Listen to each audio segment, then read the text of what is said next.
In a world of shallow, fickle, amoral influencers and social media donkeys, do we really need a film where people portray more of the same? It's commentary. Social commentary, even. This was awful, and the professional critics drooling over it will be embarrassed in the future. Are we considered professional? Embarrassed by what? Hardly. If you have to ask, The we're answer's not. no. The answer is no. That was a 1-star review from IMDb.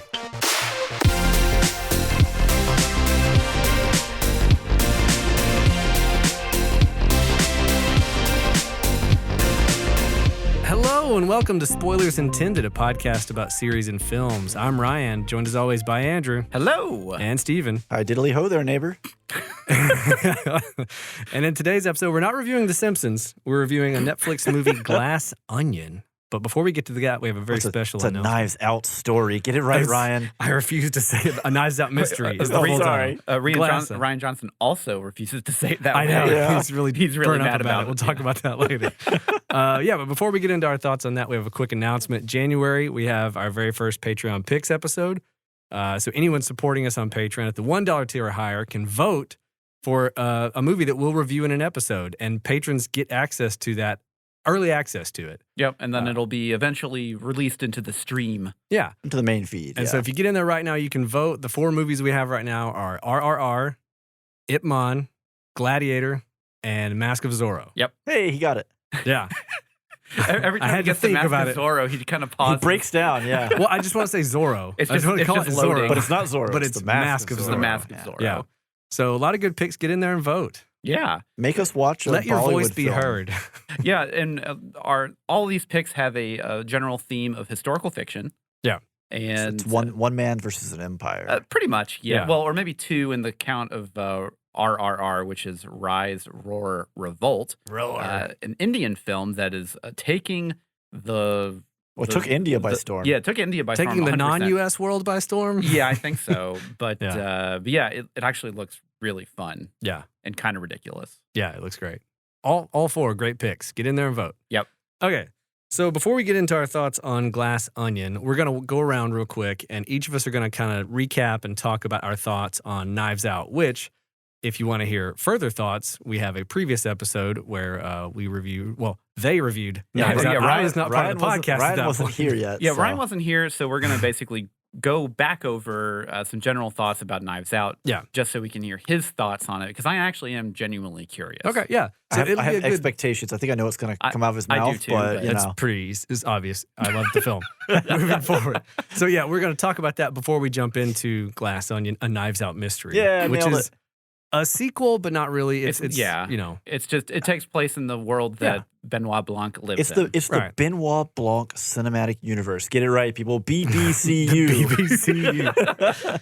Okay, so let's start with Andrew. What did you think about Knives Out? So, Knives Out is one of those films where I really enjoyed it the first time I watched it. Mhm. And upon subsequent viewings, which this is kind of the problem with any kind of like whodunit, Yeah. is I disagree, but the more that you watch it, the less interesting it is, because you know like all the twists that are going to happen. Yeah. And unless there's a lot of stuff in the film that really like tip you off early, Mhm. without like basically when you're watching the first time, you don't notice those. But then once you know the turn, then you can watch it again and be like, ooh, there it is, that kind of thing. So the problem with Rian Johnson films are he just basically shows you everything at the end of the film that happens earlier on in the film. Yeah. To where on next multiple viewings, there's nothing new to see because you already know everything, all the small details that are important to the movie. It's kind of similar with like some like Agatha Christie, the Hercule Poirot movies and stuff. Like it's the a same lot problem. of mystery movies have that same problem of they do that wrap up at the end and you see all the pieces slot in and they show you the flashbacks of what happened. And then when you try to watch it again, there's just really nothing there to grab onto. Yeah. I did like all the performances. Anna de Armas is great. Obviously. Fantastic. Daniel Craig is amazing. Yeah. Jamie Lee Curtis is great in Oh, the yeah, film. And the music never really did much for me in it. And I mean, obviously the cinematography is quite good. Mhm. Overall, I think the film is a solid, upper C, lower B for me. Okay. But I haven't, every time I've watched it, I've enjoyed it. but Yeah. I've just enjoyed it a little bit less every single time. Sure. I mean, nothing's going to beat the first time you watch any kind of movie with a twist, like a M. Night Yeah. Shyamalan movie or like a mystery where like you don't know what the thing is You happening. don't who know where did the it. turn is, and Yeah. then when it happens, you're like, oh, that's so cool. And then Yeah. you watch it again, you're like, that's fine. Yeah. Steven, what about you? I believe, so I went back and listened to our episode just to kind of hear some opinions. I did not do that. And I believe, Andrew, the term or the way you described it was watching it for the first time is great. If I had to rewatch it, I want to watch it with somebody else who hasn't seen it. So you can see their experience it. reactions. Yeah, so you can live vicariously through them. Yeah, that is a good idea. So this was the first time I had seen, the only time I've seen Knives Out was when we reviewed it for this. Yeah. I enjoyed it well enough. It was maybe a little too obvious and just, I don't know how to say it lacked something Mm-hmm. to really drive it up there. And I think maybe some of it is when I hear, oh, it's going to be a whodunit, I expect there to be maybe more Of who actually done it. or just like more threat throughout the movie. Yeah. As opposed to Mhm. like all the threat is resolved immediately at the start and then you don't, there's no And then concern it's, really. then it's really, you're just trying to you're really just trying to figure out the personal plot Yeah. and not really the murder plot. It's just a post-mortem. There's no actual threat running around, you know? Okay. And I think it lacks some of, like, say, the charm or comedy of, my personal favorite whodunit, Clue, which makes Clue basically infinitely rewatchable. It doesn't matter that you know the sequence of events. Because there's a lot more personality. It's just to it. entertaining. I was going to say, it's a comedy ostensibly, so there's just Yeah. a lot more just good jokes and entertainment. Mhm. It's one of those movies that is very quotable. But it's almost like, well, I don't know. It's tough to say. Like I would almost say with Clue, the point almost isn't the whodunit. It's more of the ride along to get there, the fun that happens. But it is still a whodunit. It in is. the process. Yeah. Well, and I haven't seen Clue, so I can't really We're gonna make him talk watch about it. that. It's Which gonna be I'm sure reviewed. it'll happen at some point. Yeah. But really, the big thing for me is, and this may just be a Rian Johnson thing, but it feels like the films basically just take themselves too seriously, Mhm. and you do like. Well, I'm not going to get into that because that's class onion stuff. So. Well, I was going to say, just make sure we don't delve into So any I Glass Onion will stuff. say, listening to the review, I was actually pretty entertained by our opinions on Daniel Craig's accent Oh, because we were very split about the idea of I think it's this fine. outrageous Southern accent. Yeah. And I think Outrageous Southern accent. Joel said it where he was like, I don't know, most of the times whenever someone has this kind of accent in a movie, it's to make fun of it. But like they gave it to the smartest man in the room. I don't know if I should be offended or not. And so we were all very conflicted about that. Yeah. And I think maybe as we go through this episode, we'll find out maybe those opinions have changed. Maybe they haven't. I don't know. So what was Joel's overall thoughts? Do you remember, Steven? He loves the movie. He is really likes it. Huge fan of that movie. He was. We did scores back then. He was handing it 9s and 10s left and right. So he's a kindred spirit to myself. I really love that movie. Yeah. So I just as on that movie specifically. That movie. Yeah. There we go. On a general example, like I gave basically like an 8, a 7, a 7, right, and a 6. I think for plot. Mid C for you. Yeah, it was a mid C. Okay. Yeah, it would have been a across the board on my end. It was probably one of my favorite movies of 2019.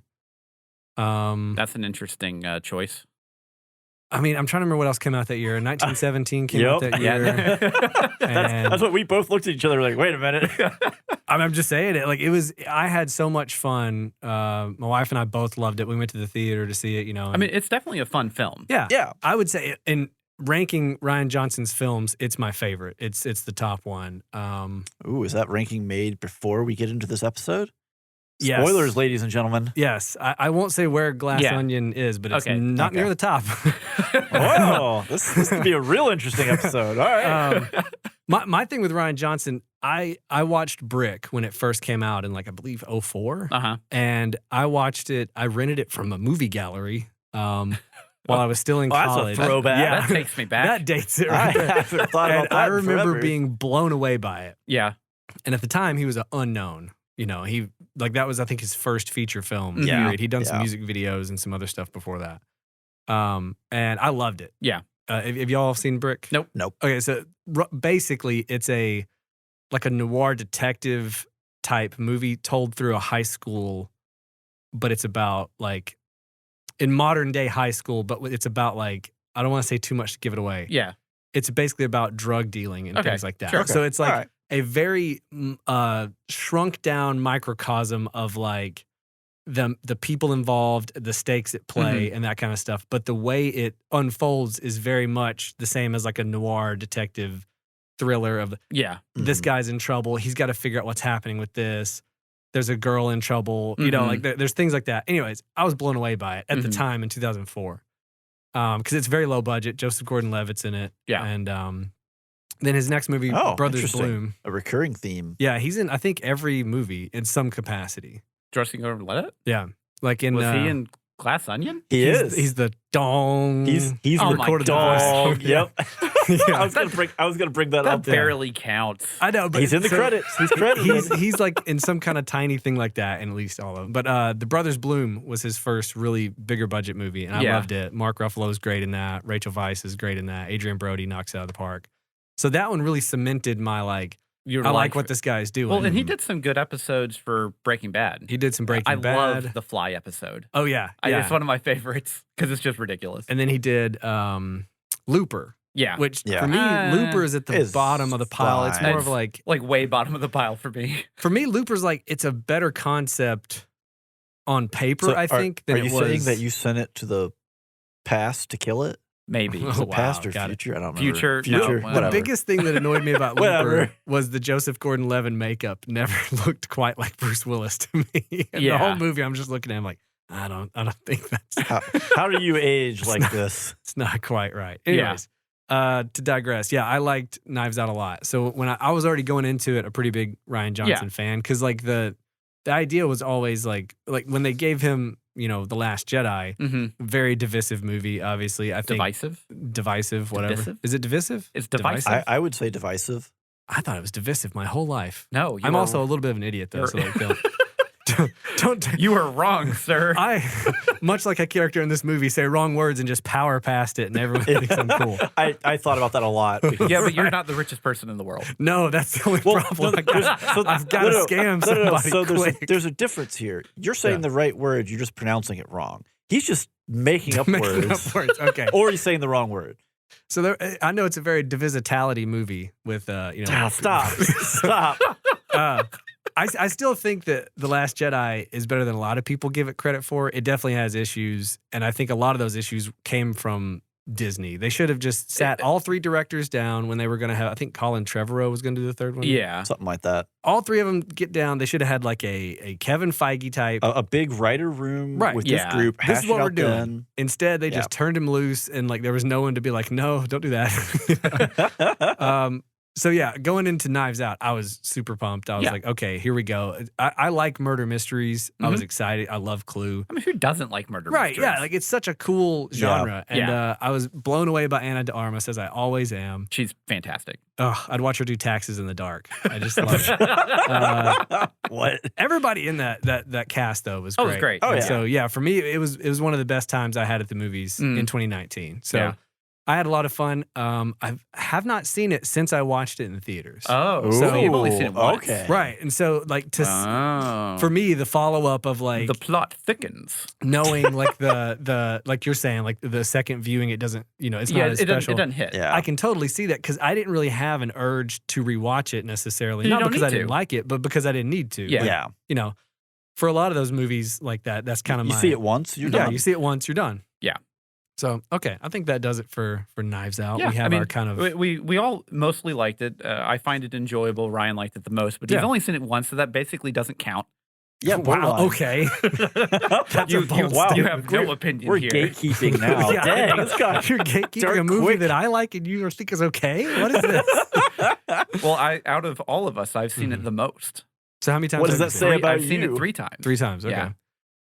I don't know what it says about I don't know. I don't either, but it says something. It says that I want to see it with someone else that hasn't seen it before, so I can live vicariously through them. So you want to see it the first time again. Afterwards, did you watch it with someone? Correct, yeah. Okay, and what was that experience like? I mean, it was fine.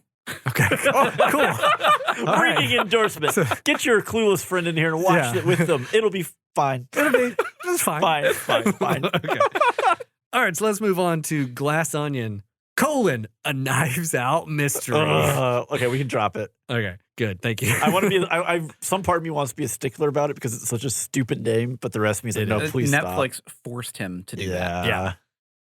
So a brief summary of Glass Onion. A tech billionaire, Miles Braun, invites his friends for a getaway on his private Greek island. When someone turns up dead, Detective Benoit Blanc is put on the case. I mean, he wasn't really put on, well. Yeah, whatever. Easy. Yeah. Whatever. He's on the case. He's on there. the case. He's there. So this movie released theatrically November 23rd, 2022 to like a limited, I think it was like 600 something screens. Yeah, there was no place to watch it here in Birmingham. No, it was weird. It was really just a publicity play more than anything, and maybe for awards. I think maybe it probably has for to, awards. Oh, to be considered. You need to have a theatrical run. Yeah. So it was probably purely that. Like I don't think Netflix. They actually cut a deal with theaters to where theaters could keep 60% of the revenue instead of the 15 or 50 or whatever. Yeah, just so that it would like encourage them to like, hey, we're just going to do this real quick. Yeah. People know it's coming to Netflix, so it may not sell out. But it still made $9,400,000 in theaters, even though it was like a pretty limited release. Yeah. Written and directed by Rian Johnson. Obviously, we've talked about a lot of his movies. Music by Nathan Johnson. His brother? Are they related? I don't know. I think I'll so. find out. I tried to look it up, and I didn't get very far. Get very far? Check it out. Yeah. He has done mostly like Rian Johnson movies. So my assumption would be he's somehow related. It would be amazing if it's just like his brother. The only big movie on his list of stuff that he'd scored that wasn't a Rian Johnson film was Nightmare Alley, which I still haven't seen that one, but it's like a gangster film from a few years ago with who's in it? Bradley Cooper or somebody else? I don't know on that one. I've seen the thumbnail on HBO Max like 100 times. It's in my queue. Haven't gotten there yet. They're cousins. They're cousins. Oh, okay. Yeah, they were related. So what I was Googling was Rian Johnson brother, and nothing was coming out. I was like, come on, what is it? Well, you have his name already. Okay. It was his cousin. Start with his name. All I had to go to his wiki page, and it was the first thing. It was? Okay, in this fantastic. episode, we've learned that Ryan is bad at Googling things. I mean, he said he... I lived in the world of IMDb. I didn't go to Wiki, so I apologize. So you got starring Daniel Craig, Edward Norton, Kate Hudson, Dave Bautista, Janelle Monáe, Catherine Hahn, Leslie Odom Jr., Jessica Henwick, and lots of cameos. Lots of cameos. I would say too many cameos. I honestly only caught like maybe 3. Wow, really? I liked a lot more than that. I really didn't hate the cameos because they weren't like the overt. The door busts open. In walks Samuel L. Jackson. He drops the catchphrase, then he walks out the other. They weren't like just in your face, you know? It wasn't like advertising spots. Yeah. I hated the cameos, but we'll get to that after the spoiler wall because you don't want to give away who's a cameo? Well, it's part of the reason I don't like it is not who it was, but the way that we'll get into it. All right. Yeah, so what are your guys' overall thoughts on Glass Onion? Andrew, let's start with you. Oh, okay. Well, I was going to say, since I started on Knives Out, someone else should start. Go for it. I'm going to kick it off with, I thought the cameos were fun. Besides the cameos, overall thoughts on the movie, how do you feel? I just gave you one. It was entertaining. Mm-hmm. I'm not prepared to say that I loved it or that I necessarily enjoyed it because of certain elements. It was almost too clever for itself, if that makes sense. Sure. And there were a few things that I really wanted to jump on. And then, because I thought, like, he was doing all these things. Like, oh, he's being smart here. He's going to do this, and it's going to go here. No, it doesn't. No, no. What? What? So, yeah, I liked the performances of our core cast. Yeah. I thought that they all were kind of given your caricature, your stereotype, and they all played to it well. I think 3 of the main characters did really, really well, and the other ones were mostly just kind of there. I mean, they were serviceable, right? Yeah. There was no moment where one of them did something you're just kind of like, ugh. Right. I thought everybody did really good on that. But I agree. There was a couple of people for me that were like serviceable. Yeah, they did fine. fine. They're just there. Yeah. I like the setting. I do hope, and this isn't spoilers per se, but I do hope that, because I assume we're gonna probably get a third one of these. Oh, Netflix bought 2 of them when they did. So okay. This really? one and okay. another one. So we're guaranteed a third one. I hope that going forward he can move away from the formula of rich white guy and everyone wants his money, and give me something different. For like a motive or like a driving force of the mystery that he's going to solve. Yeah. Because right now he just specializes in rich white people. So it's kind of I mean, weird. admittedly, a lot of murder mystery stories are about that. Like when you say motive and you just be like, there's a lot of money involved, it's like, okay, everyone can understand that motive, right? You know, Yeah. it's not so much like, well, he betrayed my great grandmother's aunt, you know, Right. or something like that. So yeah, I get it, but also like, You want to see him branch out. I enjoyed the shift of scenery from like New England out to, you know, Greek Island. Yeah. Yeah. And I like the styling of everything. I felt like the sets were really good. It looked cool. Mhm. Yeah. It looked about how I expected, you know, some overpaid, you know, rich billionaire dude's private island Yeah, in they the Aegean did a Sea good to job look. with like that Yeah. aesthetic. Yeah. Yeah. But yeah, hopefully, you know, going forward for the next one, I hope that something is a little bit different. Like, give me something, give me an actual curveball. So you would say it's entertaining, but you didn't necessarily enjoy it. Right. Like a ton. it's one of these things where, was I entertained? Yeah. Did I laugh? There's a lot of good humor in there, Mhm. I think. But I don't know, like if you said, hey, tonight we're watching one of Glass Onion or Knives Out, I don't think I would choose Glass Onion over Knives Out. Yeah. Unless we're just playing the game of, well, you know, like I've seen Knives Out, you know, 3 times like Andrew. I've only seen Glass Onion once or something like that. So I It's like, guess- well, yeah, I'll well, just yeah. by default choose one I've seen less. Mm-hmm. But I feel like if you just gave me, because I've seen each of these movies once now, and if you said, sit down right now and tell me which one you want to watch, I probably would pick Knives Out over it. So I'll jump in there Yeah. then Yeah. because to me, I enjoyed it as like a murder mystery. I feel like the overall bones of the mystery was there. I enjoyed that part of it, but I think it's lesser to me than Knives Out in every category. like every facet. Yeah.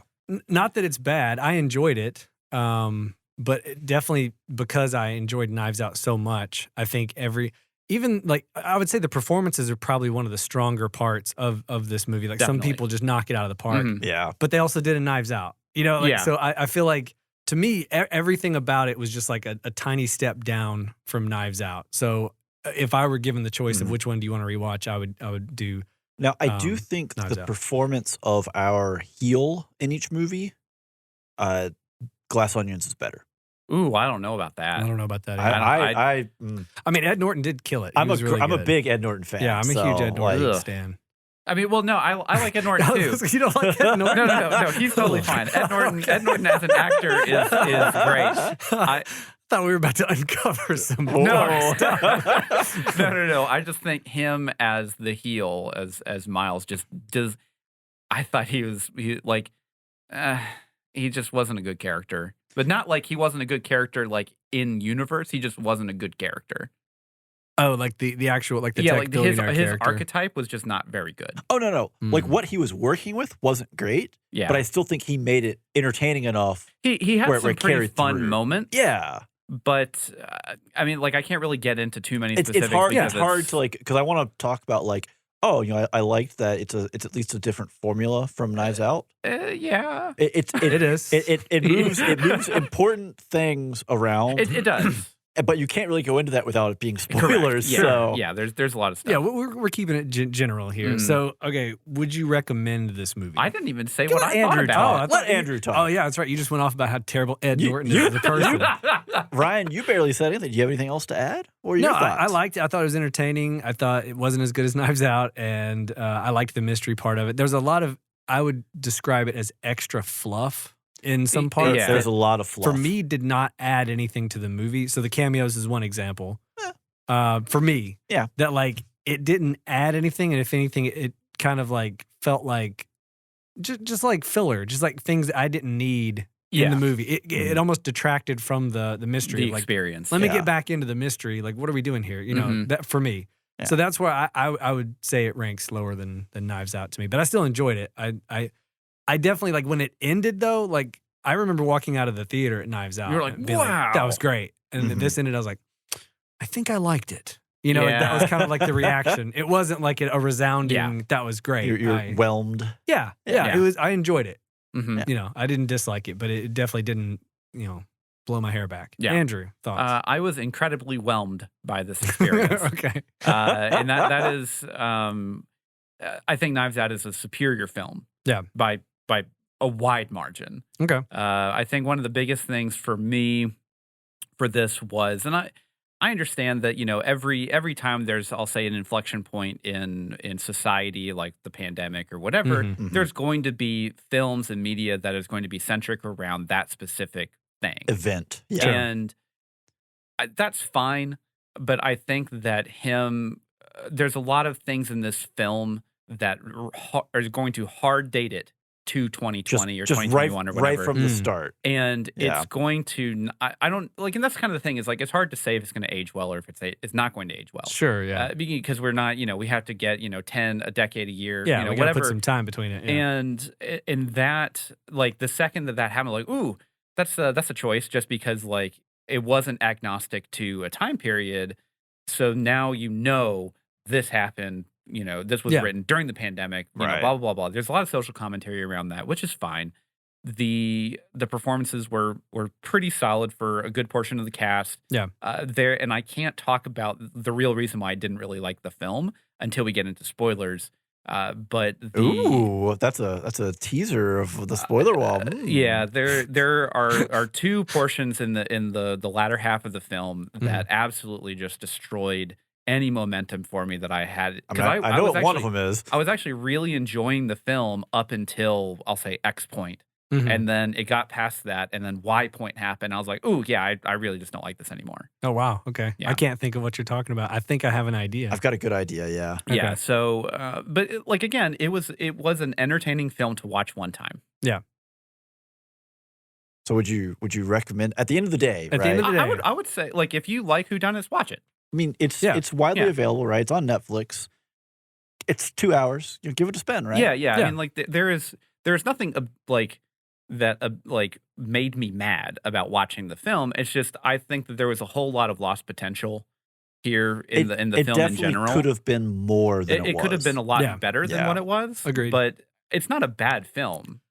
I would say if you've seen Knives Out, obviously check it out. If you haven't seen Knives Out, you don't have to watch it before you watch this one. Like they're kind of self-contained. They're basically not connected. You get all the you background. You can watch in either order and it wouldn't matter. Yeah. Right, yeah. So I would definitely say, if you like whodunits or you want like just an enjoyable movie to watch, with some like light comedy, it's fun. Mm-hmm. Yeah. So would you watch it again? No. Steven? Probably not. I rewatched part of it. Yeah, just kind of had it on, and I already started seeing things I didn't notice the first way through. I was really? extremely excited to watch it again that time. Now, I was like, because like we can't get into the spoilers, but yeah, I will watch it again now that I did that. I just popped it on for like 30 minutes in the background while I was doing something else, and I already, even just like not even 100% paying attention, started catching stuff that interesting. I'm curious as to what these items will be because I might be mad at you for not paying attention to the film you're watching just in general. It wasn't like groundbreaking things. I don't want to make it out like it was like I just felt like everything was. Steven is ready for pedantry. I can see. I feel the pedantry rising in the room. So I mean, I went back and kind of page through it, if you will, fast forward, back forward, trying to find a few items just to double check myself when I was writing notes, and that's probably about as far as I'll get on a rewatch. Yeah. Okay. Speaking of Knives Out, we have all sorts of content you can check out. If you go to spoilersintendedpodcast.com, you can see all of our previous episodes. We've got all sorts of good stuff on there. Andrew, what's an episode that jumps to mind? I really, really like Alien. Alien's a good episode. That was a fun one. Or Avatar. Avatar was a fun one. Two A's. A very fun one. Yeah. Steven, what about you? What's a random episode? Prey. Prey was really good. Prey's a great one. He says Alien, and I can think it's Alien versus Predator. Yeah. Like, no, it's terrible. Don't do that. So yeah, if you want to check out any of our older episodes, use your podcast service of choice. Scroll back through the feed. Go to spoilersintendedpodcast.com. While you're there, you can also find links to our Discord. Yeah, we love to have lots of discussions, talk about hobbies, what we're listening to, what we're watching, what we're playing. Yeah. Not everything's going to be about the episodes that we've just released or anything like that. Most of the time, it's about just random stuff. Yeah. And we just enjoy hanging out. We also have social media. We got Instagram, Facebook. Check us out. Like us, share anything you see us share on there. And then also, we'd love it if you'd leave us a review. Always. Preferably on iTunes, That'd but be nice. Yeah. whatever you're listening on. Whatever you listen on. If you're on Spotify, leave us a review. The best thing would be to share us to a friend and say, hey, I like listening to their stuff. you should listen to. Tell somebody you like our stuff and they should check it out. Yep. All right, we are now past the spoiler wall. So if you don't want anything spoiled for Glass Onion, get out now. This is your chance. This is your chance. The boat's still at the dock. Jump back on it. Jump we're back on the about to boat. get to the Greek island of Glass Onion. Yes. Okay, let's kick it off with Andrew. Do you have any Spectacle? Well, I was gonna say I've got some trivia and facts over here. Oh, yeah? But before we get into that, are there any spoilery thoughts that you couldn't get out in the overall thoughts section? Generally, not like drilling down, but like generally, okay. I mean, you can get into like whatever. I like the inclusion of Among Us. Like Okay. that was a fun little throwaway gag. Yeah, But- Even though we don't like that it dates it, because it absolutely dates Oh, it. it absolutely dates it. it does. Yeah, But well, I mean, like that's part of the problem Yeah. of mean, it. it right? is I an think issue. the dating it was an issue I had with the movie, like both choosing to make it like be during the pandemic and that like they show Among Us and like all Yeah. that stuff.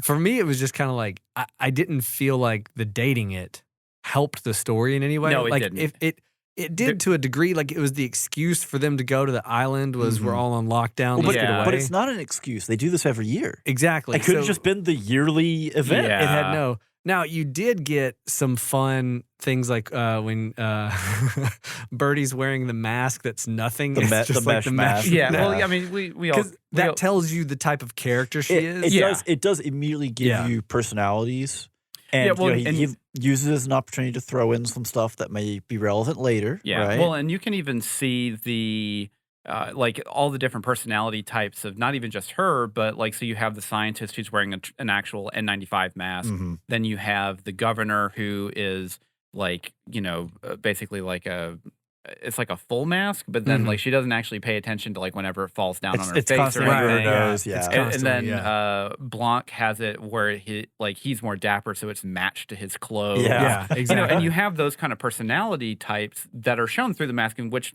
all of us are already used to that. Yeah. Because you can walk down the street and oh, I know what type of person that is just based on what type of mask Right. they're wearing. But most of the time, I mean, Yeah. No, it did do a good job there of like kind of giving It us did. a window into these characters. yeah, and that's something that only you, like someone that went through the pandemic, would Right. be able Yeah, to 10 relate to. 10 Right. years from now, and someone who was, like yeah. 12. Nice. Wow, it's Wow, weird how creepy. that works. It's funny. 12 is the number that's used in so many movies because it's the largest number you can say that's only one syllable. Ah, that makes sense. That's why it comes up all the time in movies. Oh. Wow. Yeah, but yeah, That's your fun movie But fact maybe right it's just there. everybody's favorite number, Steven. It's yeah, not. if let me you tell have you. a kid that wasn't really like active during the pandemic, and Yeah. then they go watch this film, they're not going to pick up on a lot of those personality types. I think. Yeah. Yeah, it's going to go right. If you didn't experience it, it's going to go right Yeah. past you. All right, let's hear some trivia. Okay, so obviously we've touched on this a little bit, but in an interview with The Atlantic, Rian Johnson expressed his frustration over having to add a Knives Out mystery to the film's title, right? And if you'll notice in the title card at the front, it just says Glass Onion. Yep. Yep. Like it's just in the Oh, listing. well, I was waiting for it to fade out and then a Knives Out mystery, It just comes up real quick. Yeah. like in the corner. So yeah, the film's title was added for marketing purposes, and he said he wanted the film to be self-contained except for Daniel Craig's appearance. Yeah. Which it is. I mean, like there's It really is. no, Yeah, no wish, ties. I wish they would have just said like Glass Onion, a Benoit Blanc mystery. Yeah, that would be That would fine. be That could have been so fine, much yeah. better. yeah. Just Well, that yeah, would have because been it's like better. Hercule Poirot. yeah, it's the same Yeah. idea, Yeah. right? So he said, quote, honestly, I'm pissed off that we have a Knives Out mystery in the title. I want it to just be called Glass Onion. He then added, I get it, and I want everyone who liked the first movie to know that this is the next in the series, but also the whole appeal to me is that it's a new novel off the shelf every time. Yeah. And so that, for me, was when they announced it and said a Knives Out mystery, the first time I read that in the press, I was like, I was ugh. like, weird. Yes, a choice. Okay. I mean, That's the next one's going to come out and it's going to be like everyone in a Glass Onion mystery. Yeah. What? But when you think about like even the new like Hercule Poirot movies with Kenneth Branagh, Yeah. right?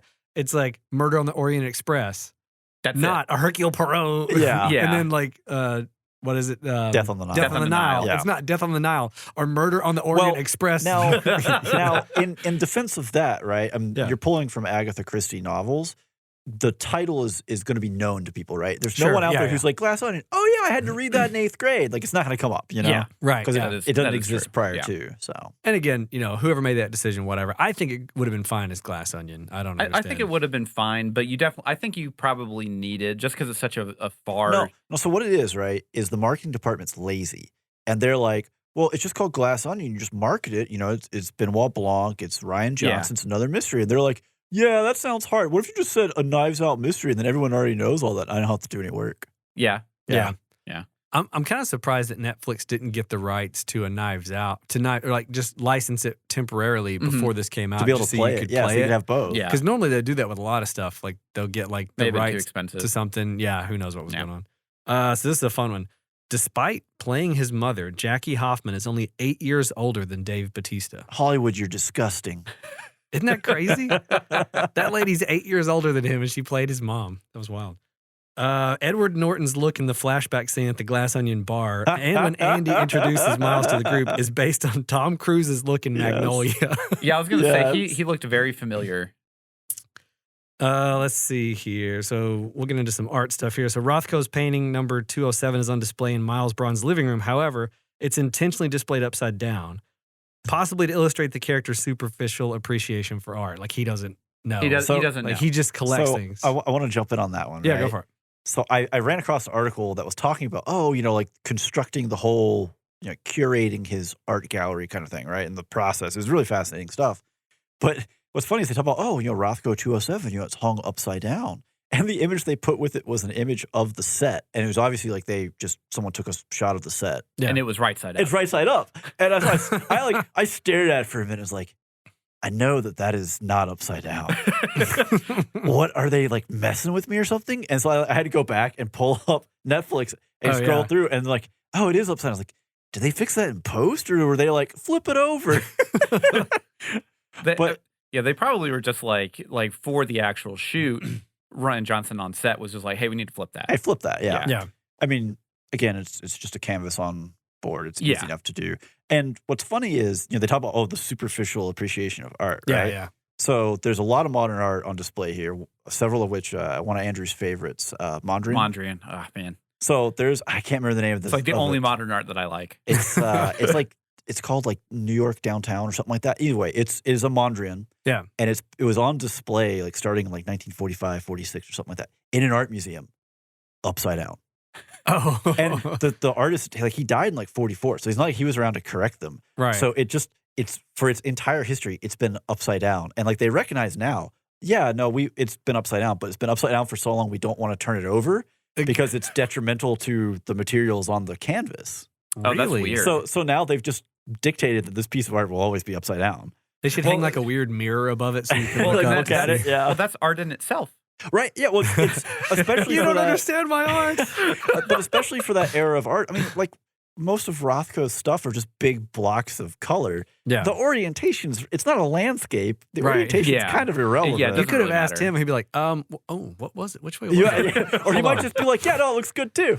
It's your art that's now. the way. Sure. Yeah. Another random thing, the painting of Miles Braun, it's Edward Norton's face over Brad Pitt's body from Fight Club. Fight Club. Yeah, I thought noticed that. I noticed it a few times, and I was like, I think that's what it is. And then It I looked is. it up. Yeah. It definitely is. So there was also so they did like a ton of work making the art, Mm-hmm. and they did so much work with it to where they got to the point where they had to like label them on the back as like copy, just as a way of being like, hey, like we shipped these out of our location shoot, and we might be like busted for forgery because they were doing such a good job and so Dang. detailed. Well, because I mean, you're dealing with these, HD cameras and everything like Sure. that, and at some point, you have to be able to recreate it at least to a really relatively close degree.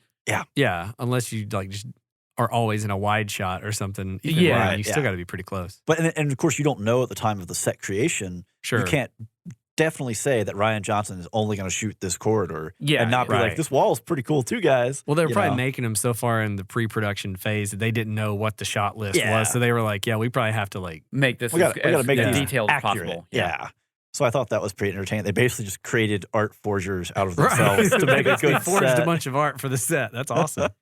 But it went so far that Mona Lisa, right? Mm-hmm. So there's a shot in the, like kind of the middle of the film when they're all having drinks, and Yeah. Claire, Catherine Han.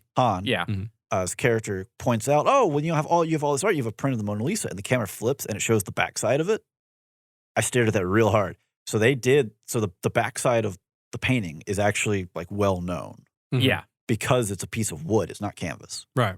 And so it has a specific like grain and look to it and everything. And they matched that basically. That's Oh, impressive. wow. Yeah, I paused on it because I was like, did they leave that as like a blank white space? Because I'm gonna be mad at someone if they did. Yeah, if they just. Because you deliberately showed me the back of the painting, Well, right? so I'd actually be curious if it has the stamp on the back of it. So there's a Like specific up on like the top. yeah It's there. Okay. It's you can't like because of the way the shot's done, you It's can't like like blurry, isn't it? pick out all the It's like details. black focused.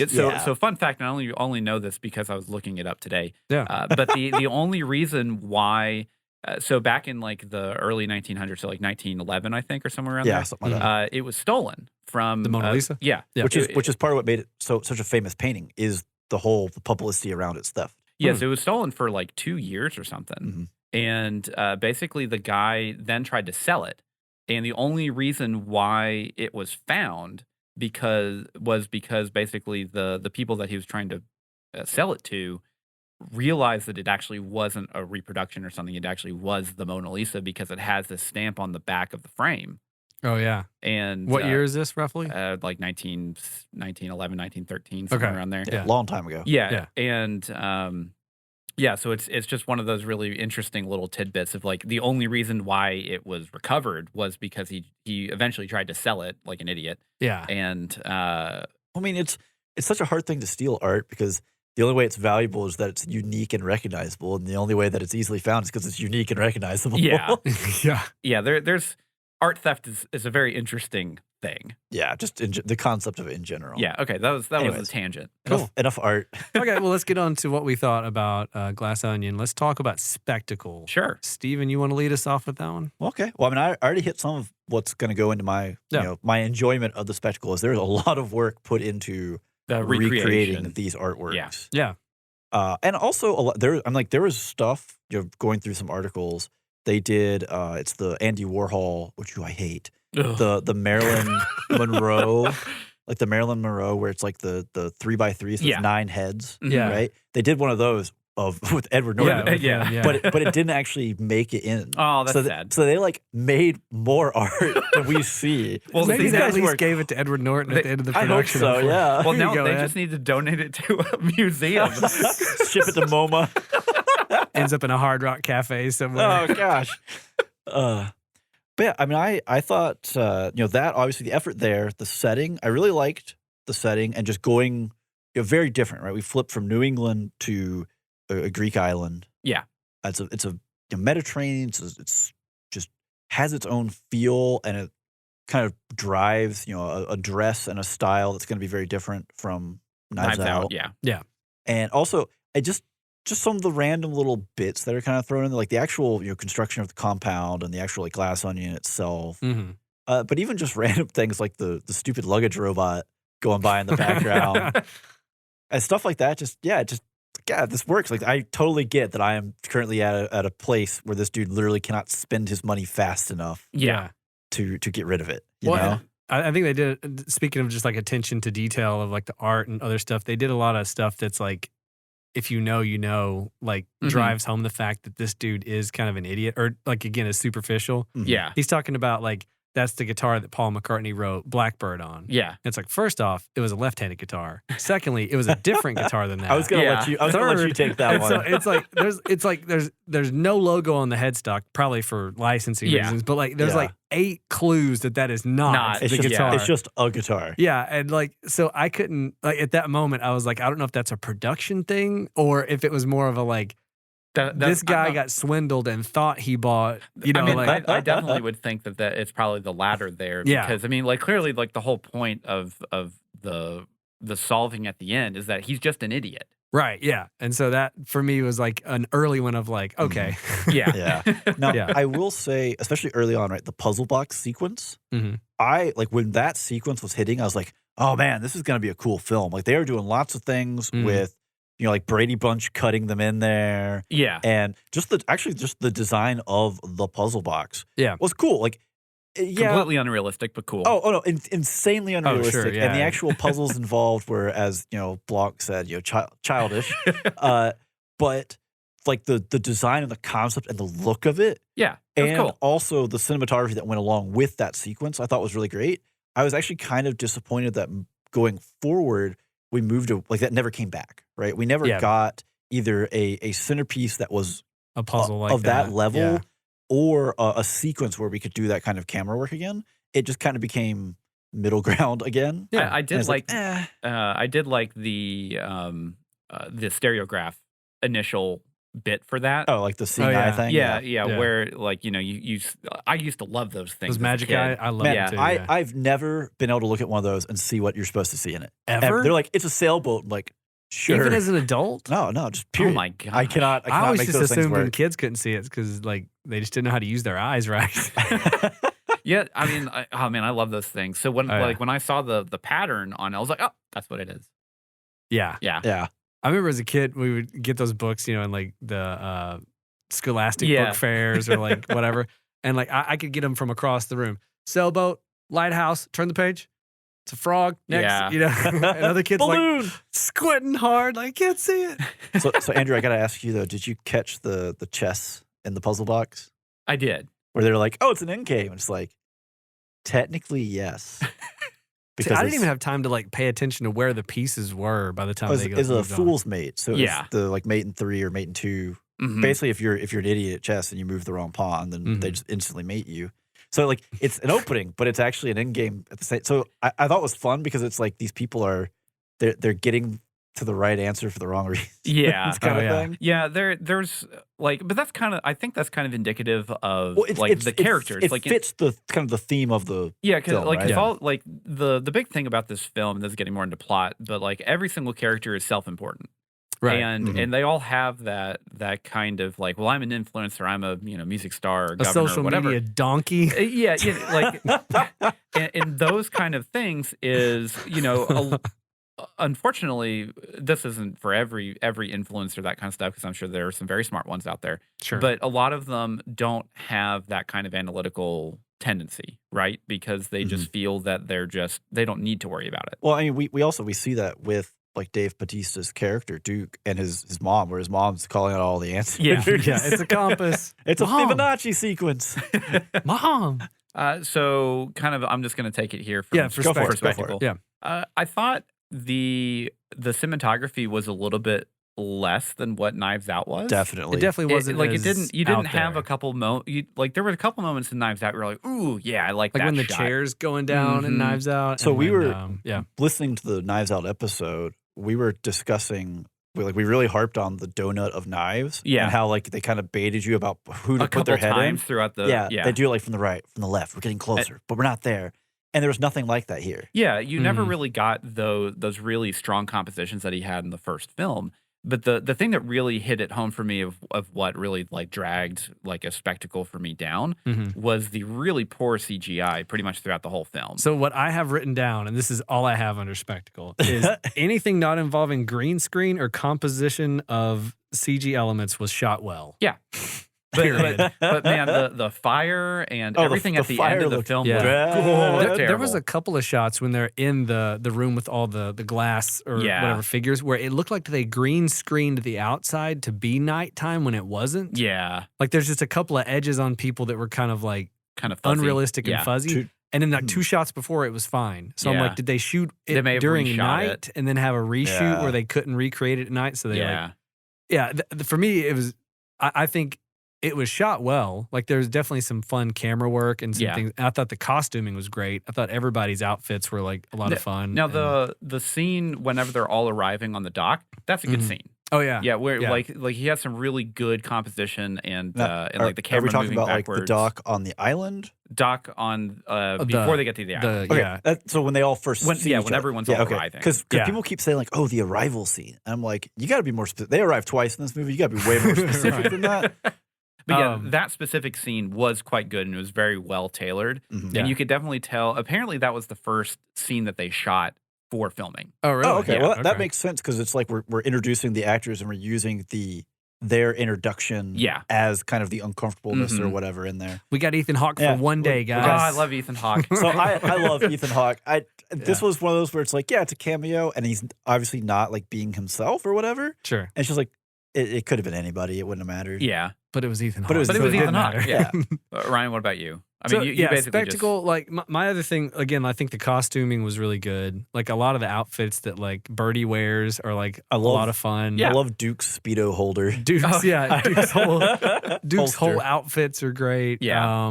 The setting, like you said, like with the glass onion itself and Greece, just the islands was really cool. Yeah. The swimming outfit that Benoit Blanc wears. Oh, swimming. It's fantastic. I use swimming like the very 1920s. loosely here. Well, so what they did is they had an actual copy of a tailored swimsuit that they made for Frank Sinatra in the 50s, and they just recreated it. Oh, that's cool. Completely. And to get Daniel Craig's like size or whatever.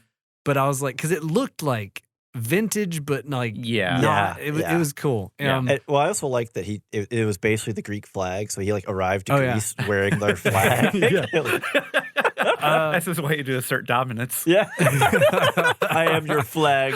Look at me, Greece. Look at me, Greece. But yeah, I think for me, the biggest detractor, again, I think, like you said, the camera work was not as good as in Knives Out. Cinematically. I think it was fine. It didn't have the punch. Yeah, there wasn't those few shots that made you go, ooh, that's a good shot. They never had those moments where they like got down low or they did something interesting. There is one that Rian Johnson has talked about in some interviews, like the final scene as Helen or Andy is running at the Mona Lisa, where their faces kind of superimpose in the reflection. And he's very proud of that shot. And I'm like, yeah, that's a cool shot. But also, like, where there was so much of this movie in the middle where it was just like, do something, please. Yeah. But yeah, the green screen work for me really was pretty rough. There was the one shot where him and Helen are sitting on a bench in front of like nighttime in front of the sea. That one. And every time it cuts to the back, like she just looks like she's cut out. And I was like, y'all can't color grade that to make her look a little better? I mean, now a lot of this, was produced and shot during the pandemic. Sure. And VFX artists can work from home. True, but that definitely includes That sounds incredibly callous. Got him.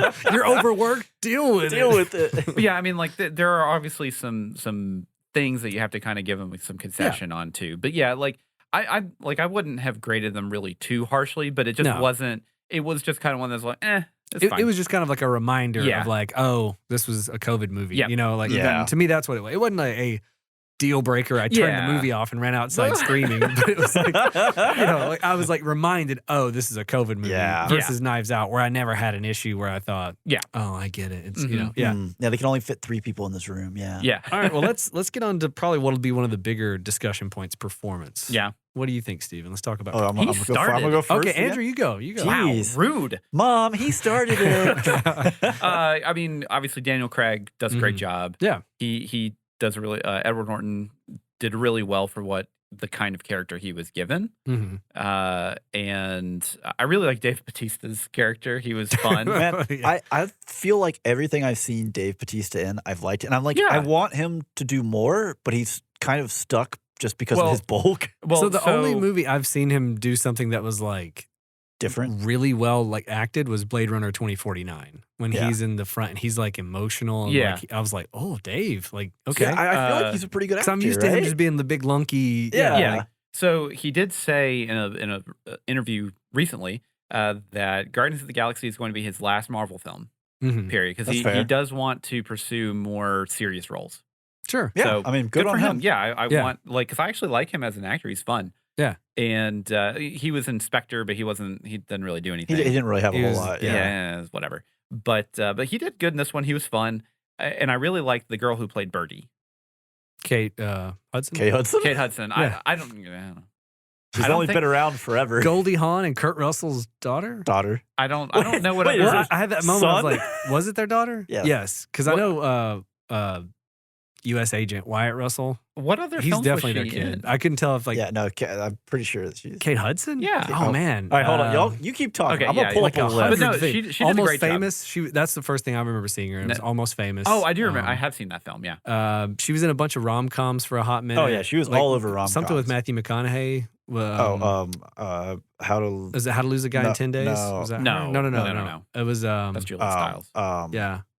I'll get there. Okay, but anyway. That's 10 Things I Hate About You. You're 10 right. things. Okay. Yeah, no, it is How to Lose They're a Guy in 10 basically Days. the same It is How to thing. Lose a Guy in 10 Days. Got him. Yeah. Put a point on the board for me, Andrew, and you write it. But yeah, Kate Hudson did a great job.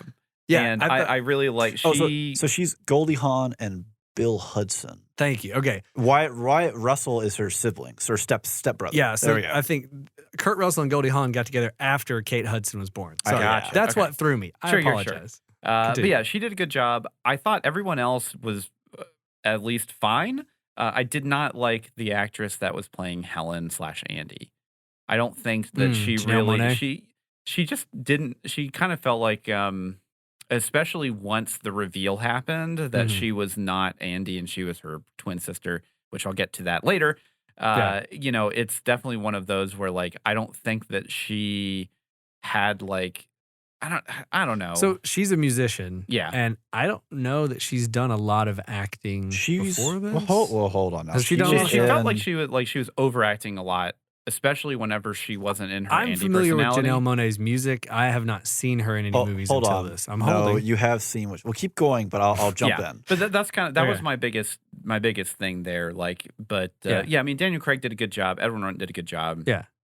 I thought Catherine Hahn did good, but she kind of just played Catherine Hahn. Like, Catherine Hahn is hilarious. Like, I absolutely love seeing that she's in a film, oh, yeah. but If she's you not a haven't whole lot seen- different. She's the governor. There's a movie called The Goods, and it's got Jeremy Piven in it. It's about selling cars, and she plays one of the salesmen. And Oh, she's it's the hilarious. assistant. Yeah. Yeah. Yes. Okay. Gotcha. So Janelle Monáe, probably the big name movie prior to this Hidden Figures. I haven't seen it. We haven't seen that one. It's been on the list for a Oh, couple okay. years now. Well, never mind. All right, I tried. Yeah, so I she's haven't also seen her. in she's anything. also in the Disney live action Lady and the Tramp. I don't know as who. But yeah. So Ryan, what about you?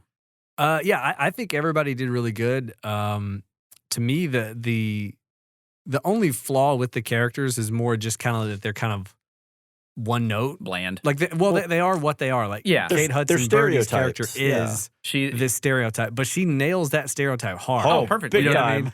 Dave Bautista is this one type. Like, each character doesn't have a ton of depth, I guess is Yeah. the way I would put it, necessarily. I mean, they get into like some of their backstory and why they're kind of beholden to this guy and that kind of stuff. Really, But you only get it for Miles Braun is like really. you get a the lot only- of his, Yeah. but yeah. Now I did really like, oh Lord, Peg, Birdie's assistant, Jessica Henwick. See, I didn't like Jessica Oh, Henwick. I liked it just for the ability of other people to play off her as like how Yeah. sometimes she's crucial to Birdie and other times she's Right. just the help kind of So thing. my thing was just that like she was the only person that was kind of like not a cartoon character. Yeah. So she's by just a normal comparison, person. it almost seemed kind of bland, and But it wasn't her fault. But it was more of that's you what kinda she need was. someone in there to be that. Just you? yeah, because Well, at some point you Well- can't be like, well, all these colors are off white. Well, how do you know? Well, white's right here. Benoit know? Blanc. I feel like was, Benoit was, Blanc he is was supposed the to be the- stand-in. No, I mean, Yeah. he's already he's a character already. I don't think you need a boring character. As soon as he drops that accent, you've already got a character But- right there. Did we have a boring character in Knives Out?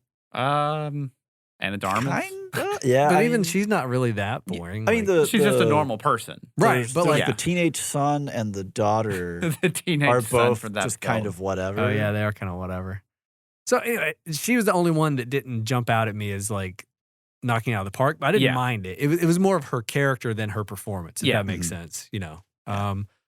Trying to think who else. I just want to say, some cameo. Mainly, the main cameo for me was, Benoit Blanc playing Among Us with Angela Lansbury. yeah, that That was was pretty- fun. Yeah. One, pretty rest crazy. in peace, Yeah. Angela Yeah, Lansbury. rip. But also, playing Among Us with Murder, She Wrote. Like, come on. I know her screen Let's name was go. M. She Solved. Yeah. And I was like, that's pretty fun. And then we've already said it, but Ethan Hawke. Yeah. His short time on screen was just electric. I love him. I mean, Yeah. he's great.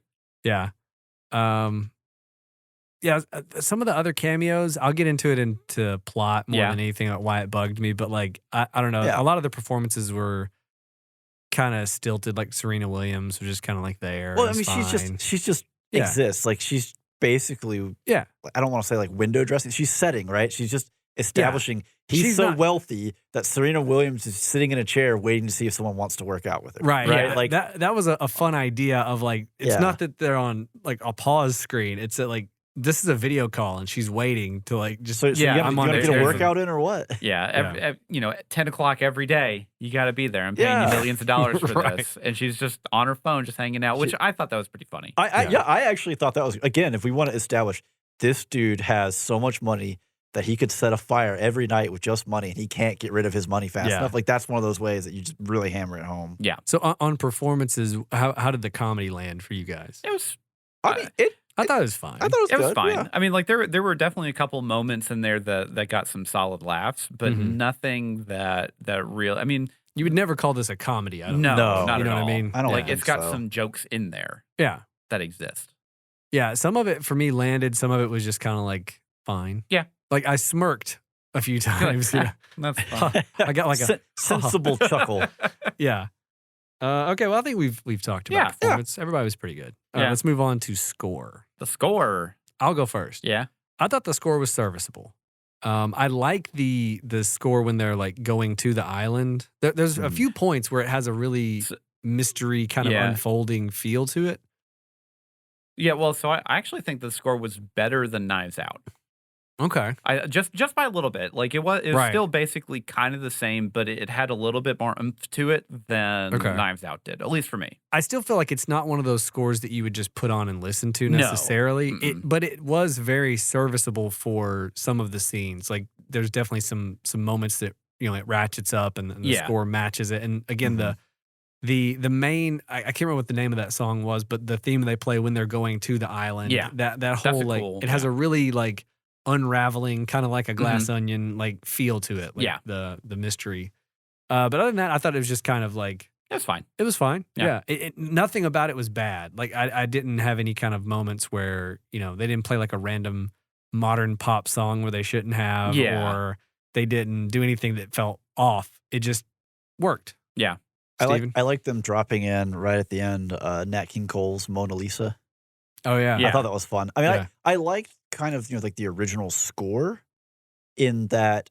I was listening to some of it today just to kind of get it away from the movie. There's nothing in Yeah. there that like stands out where I'm like, yeah, this is gonna go in a playlist, right? Sure. But it fit kind of, had a little bit of the mystery, like kind of the main theme. I think was pretty good. Everything else just it was there. It was serviceable. I would agree with that. So What do you think, Andrew? I mean, basically the same thing. I mean, Okay. I thought this score was better than Knives Out. Knives Out was pretty bland. I mean, it was fine. it was there. I do think this one was at least a little more Yeah. there. Yeah, it had a little bit more oomph to it, but yeah, I mean, it was good. I did like the Nat King Cole Mona Lisa at the end. Yeah, I mean, Yeah. That one really got me. I was like, oh, okay. Yeah, there we go, that's cute. Yeah, All right. Well, let's move on to plot. plot. And Andrew, I think you seem Big to be boy. bugged about the plot the most. I am. Let's Oh, let I you don't go know. last then. Okay, sure. That way, like You guys are gonna take all my points. Probably not. I doubt it. I didn't know. Okay, so I'll lead off and I'll be brief. I thought that the mystery and how that unfolded was good. Like I enjoyed the flow of that and how they had like the break in the middle where they go back and they retell stuff. Oh, interesting. That works for me. I liked that it was different. I like than, I like that it's a different approach because most Right. of these end with it's solved, and then we get a huge info dump of guy like, gets everybody in the room. sped up sequences of things happening Yeah. where it zooms in on something that you didn't see in the corner or whatever. Yeah. Right? So it didn't do that. So I appreciated it for that, and I did like that she was her twin sister. Oh, I man. did like that. Yeah, that's why I wanted to go first. I want to get it out there. I liked all that. I didn't love it. I wasn't like, this is the pinnacle of writing or anything like that. So just to be clear, right? Like, let's not paint a weird picture here. But I did enjoy that sequence of events because I didn't really see it coming. And then when it happened, I Well, was like, I don't. Well, oh, okay. but I see that's what the they're thing. going for here. There's no way that you can see that coming. Right. There's basically Okay. there's only one hint at the beginning of the film that shows that it's possibly not Which hint? whenever she's smashing the box. No, there's more than that. So that specific one, she's not in a rich person's clothes. Well, she's also not. You can't really tell. She looks like she's in like a garage or something. You Yeah. don't Yeah, really know but where she she could have is. just been down on her luck No, after well, the, yeah, the 100%. losing Like, the and company. that's kind of the part of the misdirection. But Yeah. but with that, sorry, I will digress until it comes to me. I was gonna say, Well, I was hold your horses. Well, hold on. I'm gonna back Ryan here for just a second. Get out. I don't Yeah. like. I'm not thrilled with the convenience of it, and like Sure, that nobody else seems to know that she had a twin or whatever. Also, that's not exactly how twins work. No one's really identical. truly identical? Like there's a mole in a different place, Yeah. or like they're but at slightly the same taller time or now, heavier. Yeah. she wasn't there last year. They haven't seen her in 2 years, so Sure. like they could write some things off. But they did have the moment right because she starts drinking the kombucha, not realizing that it's alcoholic, Yeah. and she like staggers away like from the pool, Yeah. like holds her hand on the wall, and Claire She says, something's not right. something's not right with Andy. There's something off here. Yeah. So there is another hint Well, yeah, I mean, but that prior one's, to the that reveal. one's like hitting you over the head with It it. is. It is hitting you over the head, but you don't know. One, you don't know why she's staggering. But I didn't know why something was wrong. I Yeah. just thought Yeah. like something's different about it. At no point was I like, it's her twin sister. Sister, yeah. Well, that's the thing. Like, I will wait. Hold your horses. Let me just I got like 2 more bullet points. I said it was Knock gonna be your- brief. Just go ahead, knock yourself out, do whatever you want. It's your time. Oh man, we're gonna get into some bullet points. Let me tell you. Okay. So my biggest complaint was there's a lot of fluff that felt weird. So the perfect example is the Ethan Hawke cameo, and he sprays this thing in their mouth. We and don't they know what it is. Doesn't and it's matter. like, Doesn't what is matter. that? Are they trying to insinuate this dude's so rich he has a cure for COVID when it just came out? Is Yeah. that what they're going for? No. They're insinuating he's an idiot. Is it ivermectin? What are they spraying in these people? He's an idiot. It's whatever hippie Right. kombucha-esque solution he has now, but because he's a billionaire, they'll accept. Oh, well, he has Yeah. the magic answer. Yeah, and it's probably just water. the trip ends Right. and we all have COVID because yeah. It just felt weird, and like they never came back to it, or so it bugged me as far as like why what are we doing here? It had a purpose. They could have achieved it in a different way, but again, because they set this 2020 right. Well, I was gonna say the way to get rid of it is just don't set it hard during Right. 2020. Exactly. and pandemic. once Yeah. they did it, they had to have some reason, but it did at least let Duke say that he's allergic to pineapple. True, that is Right? yeah, that is they a pretty did good get that setup, out yeah. there. Yep. And they had already established on the cards to, Mm. submit any allergies for food. So like even if there's no reason in their relationship for Miles to ever know he's allergic to pineapple, he has like hard information that he's allergic True, to yeah, pineapple. yeah. Well, and the audience has hard information. The, for aud- this. right, the audience They now do. at this point they have 2 pieces of this Yeah. to put future events together. So Yeah. I'm not going to say that I thought that Ethan Hawke walking around with a staple gun and shooting him in the back of the throat was like a good solution to this, but at least they made it wasn't just It did didn't serve a just- purpose. It, yeah. it didn't just Yeah. happen and it had no reason for it. Yeah. Right? So the thing with the cameos that got on my nerves, like Yo-Yo Ma just popping up, clearly green screened I into the shot. laughed so hard when he just leaned in and was like, "Did they bring in Yo-Yo Yeah. Ma?" I did not laugh. I was like, I'm sorry, is that Yo-Yo Ma? to explain to us what a fugue is. So Like, my why was problem- he necessary? And this is probably a problem exclusive to Ryan. But I do not like when movies have cameos from celebrities from our world. It But- makes me feel like, hold on. Like, because for me, but it's firmly set. They had COVID. What do you think? This is a parallel universe? what I'm saying is that like That it's, also the had same, it's the COVID? same thing of like in certain TV shows when celebrities appear in a movie, and then it's like, so hold on. So like a perfect example is like, okay, so Serena Williams exists, Angela Lansbury exists. It's the BBCU. Does Daniel Craig exist in this universe, and does he look exactly like Benoit Blanc? Like that's where, like why would everyone? Do you see what I'm saying? It opens a that's whole his can twin. of Like- opens up a whole can of worms of like everywhere this guy goes, she'd be like, "Oh, Daniel Craig." He's like, "No, I'm Benoit Blanc, Like- the other famous guy that looks exactly like Daniel It's his Craig." twin. Miles Braun is sitting at home by himself, and he's got American History X on. He's like, I don't know why, but I love Yeah. this movie. Everybody's like, "This Miles Blanc guy looks exactly like this." See, that's why I always have a hang up when they bring in real world celebrities while celebrities are I've appearing never in a movie. considered that. It No. always drives me crazy because the ramifications are just like crazy. 'Cause I've literally never thought about that. really, ever. I think about this all the time. It's always when I love, see. I love how we found the pet peeve of Ryan, the Yeah, nitpick. it is a weird nitpick I have because in like any kind of fiction, like they could have had any like instead of Jared Leto's kombucha, it could Yeah. have been any pop star Yeah, in of that course. universe, right? Oh man, that is amazing. I've never thought about that. Yeah, no, before. there was in She-Hulk. That's kind of that's not our big spoiler for She-Hulk. Just leave it be. There's Just a leave it tiny cameo in She-Hulk, and it's a musical artist, and all of a sudden it's like, wait a minute, Harry Styles is going to be a character in the MCU. Is there a Harry Styles on Earth that looks exactly like his Well, MCU the answer character? for that in the MCU is yes, because you're on Earth like 636 or whatever, or 616. Oh, man. Anytime movies bring in real celebrities like Serena Williams and like Yo-Yo Ma. who's the Akeem Olajuwon? No, Oh no, it's he was in Game of Death.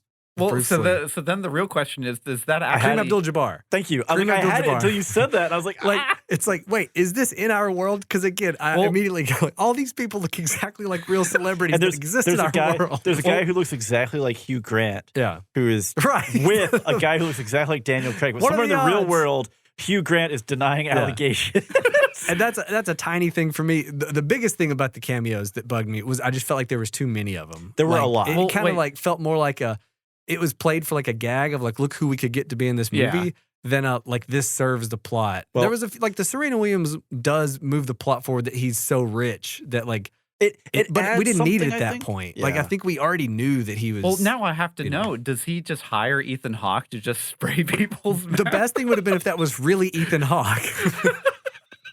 Like, if they would have pointed it out, like, are you Ethan Hawke? So, yeah. so Yeah, I wonder. open. I wonder if some Yeah. part of that was because it was filmed during the pandemic, and it was just like, well, I have all these people who are out of work right now. Why? could have been, yeah. Why don't I? If I'm doing this and I can It's make it possible. work, why don't I bring them in when I can? You Yeah. know? It could have been, yeah. like what absolutely movie been. could you sit down and be like, yeah, man, I had Yo-Yo Ma, Ethan Hawke, Serena Williams, Angela Lansbury, right. Kareem Abdul-Jabbar, and Hugh Natasha Grant Lyonne. just show up. Yeah, like Yeah. Who doesn't want a couple grand? Yeah. I know. yeah. So Anyways, I digress. That was I wanted to bring that up though about how I'm very bugged out when I see celebrities from our world That is absolutely in a movie amazing. starring celebrities from our world. It just trips me out. Steven, Okay. what did you think of the plot? okay, so we've discussed Ryan's nitpick of this movie and My psychological and hang up. just cinema in general. All right, are we ready for my random nitpick problem here? Before am you I- get into that, what did you like about the plot? Let's okay, do that. what I like. All Yeah. right. Well, I've already kind of brought up some of this. Yeah. I think they did a good job of layering in hints and pieces, Mhm. like the drink swap, right? So I saw that happen in real time, and I had to like stop myself from doing like the Leo point at TV moment of, Right. oh, like shenanigans just happened here. Yeah, yeah.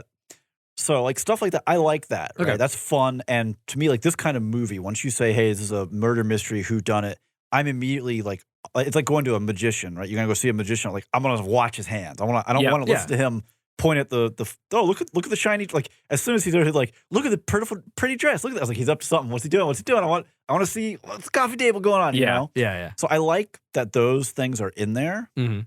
because it feels satisfying, right? Yeah. It's not one of these things where Benoit Blanc accuses him of swapping the glass, and we get a replay of it. And it's like, oh, you swapped the glass. It's like you go back to that point in the movie, like, And it's you not know- there. Like they don't even show us these people. Like, how do you know? Yeah. You know? Yeah. That's always like one of the worst offenders Yeah, it's with horrible. those kind of things, is because they show you from a different perspective. So there's literally no way that you could have figured it out. Yeah. When Yeah. it's not clear to you in any, there's Yeah. no chance, then that Yeah. does, it's lame. So stuff like that. Like I had a lot of fun Yeah. with that, and like in the dialogue with Edward Norton's character, where he was just making up abbreviate or abbreviate, whatever he said. Abbreviate? No. Breath. I don't know. You can't even say it. It's so bad. you can't even Breathalyze. come up with I it. can't remember what he said. But because at first I was just like, okay, so he's just like really hippie, and then I was like, no, he just used like a wrong word here. It's like he's an idiot. Yeah. Okay, he is an idiot. You start Okay, to catch cool. on. And you're Well, like, yeah. Once he oh. says he uses one of the words when he's talking about disruptors, Yeah. and I'm like, he's infra- just dumb. Got it. Infraction point instead of inflection. Infraction point. Yeah. point. Yeah. Well, he also calls Benoit Blanc like the predeterminate detective instead of the preeminent detective or something like Yeah. that. And it's like again, it's one of those things where when someone uses a big word and they can't pronounce it, like I do it all the time because you've only seen it in print, right? Yeah. Yeah. But you're still using the right word. Whereas he's just like throwing whatever at the wall, and he has enough money that people will just let it stick, right? Yeah. Yeah. No one's going to call him on that. Yeah, because I mean, he's one of the richest guys in the world. Why would you Yeah. question that? Yeah. So, So what but- did you not like? okay. So again, I had already started this off with we got Ryan's random nitpick, right? Mm-hmm. So it's my, I don't know, it's like my bane or something Mhm. that anything I've read way too much about like historical stuff, specifically sailing. Anything that relates randomly to the sea that comes up in a movie, I almost guarantee it gets me every Because it's more freaking probably wrong. time. So when Duke dies, right? And Lionel goes into the radio to call the police, right? The emergency personnel, whatever. And they can't come out because the stupid dock doesn't work. It only works at low tide, right? There's like no tides in the Aegean Sea, right? Yes! The Mediterranean is famous for not having tides. I'm glad I was not the only one that caught that. So I didn't catch it. I think I saw it in like trivia Oh, later. really? So the thing is, like, I kept looking for people to like point this out because when that happened, I was like, oh, Lionel's in on this.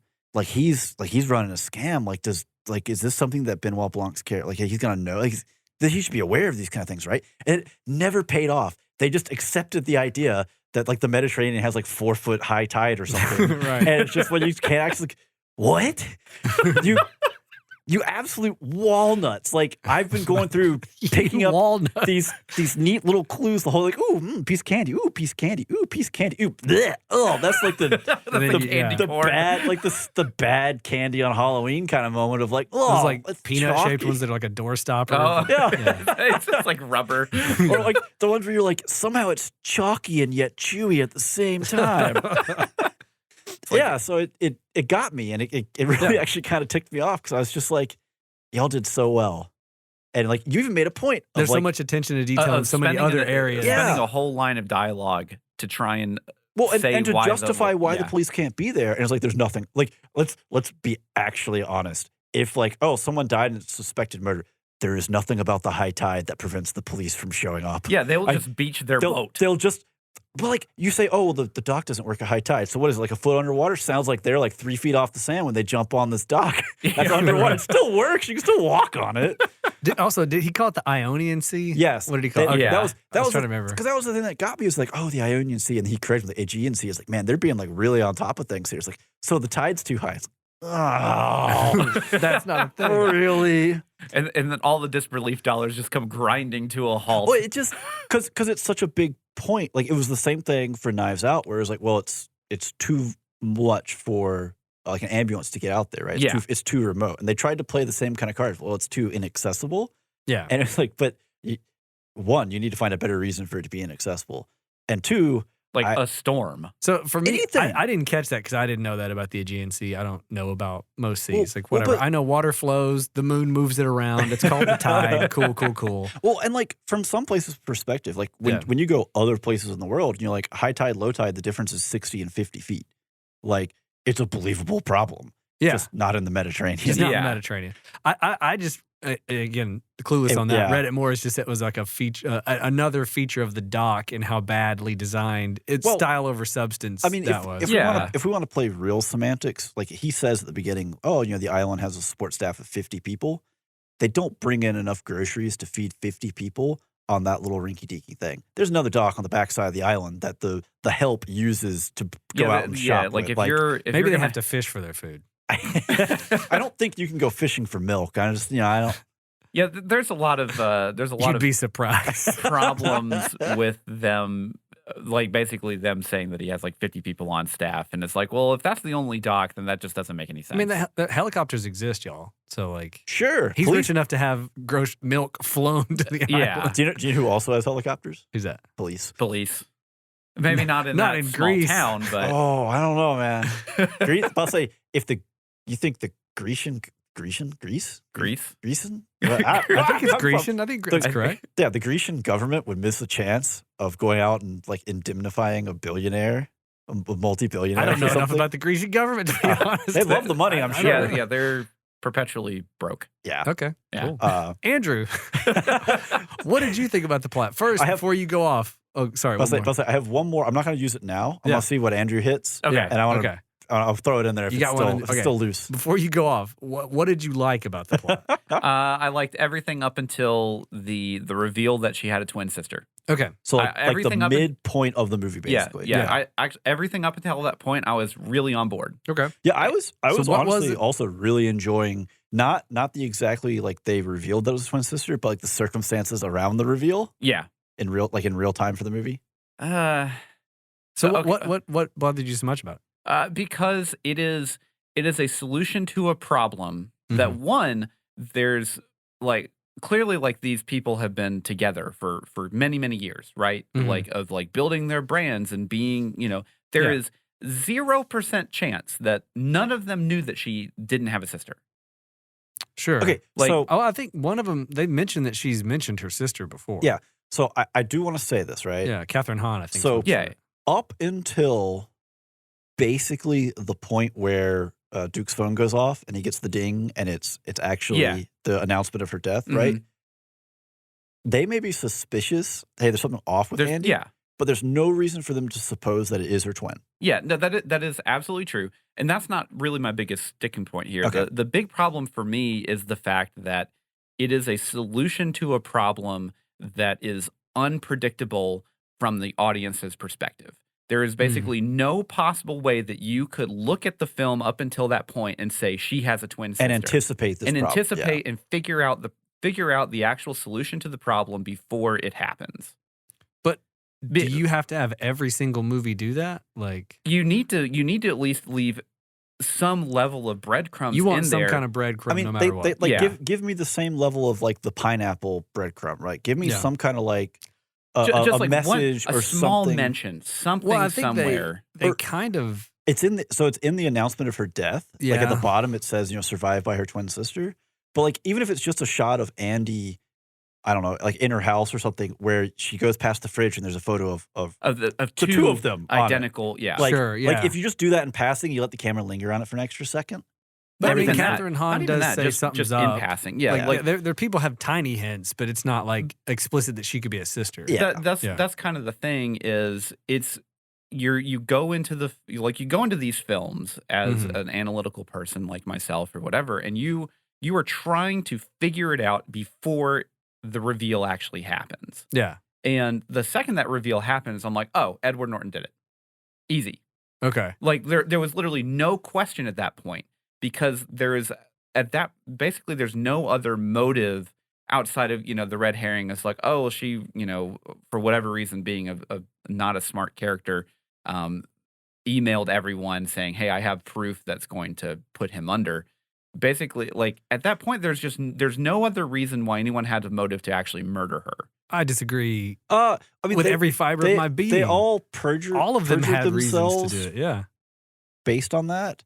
Like I have different issues with the whole legal case surrounding her just loss to of the sit on that business, but- specifically Yeah. though, like yes, it makes the most sense that Edward Norton has the most to lose there, but these people are trying so hard to protect him and protect what they have going and curry on. his favor. That they could have very easily been the one that killed her. Well, so this is the thing, order though, to, is they, like, at the beginning of the film, they Yeah. tell you like, when they're playing Among Us, and then whenever Daniel Craig basically does the reveal of his party game, or his murder mystery Which game, I or did whatever. like that scene, by the way, where he just like solves it and stands Yeah, up. and he basically that says, was well, pretty you've put hilarious. everyone into this island where they have a motive to kill you. You give them the motive, the idea. You might as well give them a loaded gun and turn off the lights. Exactly, Yeah. and basically that's just saying because at the end, it's such a simple solution because Daniel Craig can't or Benoit Blanc cannot understand simple games.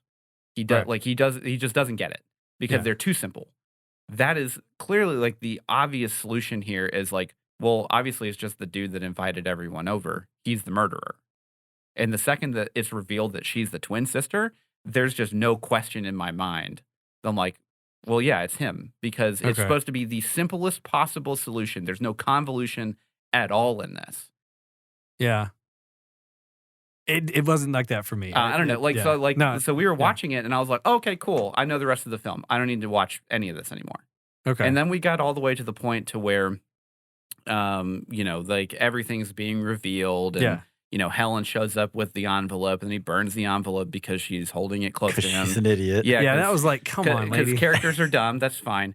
And then like there's like an extended period of time of just her just smashing glass, and it's like clearly the most important thing here in the room is the Mona Lisa, which is essentially a priceless artifact. But if you had to put a price tag on it, it's like around $1 billion. Right. Like that's the estimated value, even though it's considered priceless. And it's one of those things where it's like at that point, like he's already shown everyone how to disarm it because he's an idiot, and like that would be the first thing in my mind that you would just go for. You pick up a glass sculpture and but I guess hit the button and fling it in there. Obvious. Maybe that's what she was trying to distract. No, she clearly didn't think about it until like after all of this was kind of over, and she's like, "Oh yeah, the Mona Lisa's over there." So when she started smashing stuff, I thought at first, like my first impression was that like she was doing that because the what was it called? Clear, Clean? something like that. Yeah. With a K. He gave her. I was like, she's going to do something with that and it's going to blend in with the glass. Yeah. That must be a thing. No, she just grabs it out of his hand. This is like something's going to happen. Or there's some kind of intention. She has a plan here. And then she just threw it in the fire. And I was like, oh, so what did all the glass have to do? I guess she was just mad. And then. It just did like that whole last section was it's kind of like you're just watching this happen. You're like, well, I guess this is happening now. So I mean, to an extent, and I don't want to say that this is a great plot point or something, right? It is kind of disarming because it's kind of a reaction that everyone in the room understands, even to the point where like I keep forgetting his actual name, but Norton's character just Miles just kind of relaxes, picks up a glass of wine, get it out of your system, and then he like smashes his own glass. Like, that was kind of fun. You're like, he's totally like oblivious to the idea that there's some other potential threat at this point happening. But I'm not here to tell you that makes it good for the plot. Well, I think at that point he is so confident that there is literally nothing that she can do. He's eliminated the only piece of the problem. Yeah, and like part of that is his hubris, and then part of that is just his idiocy.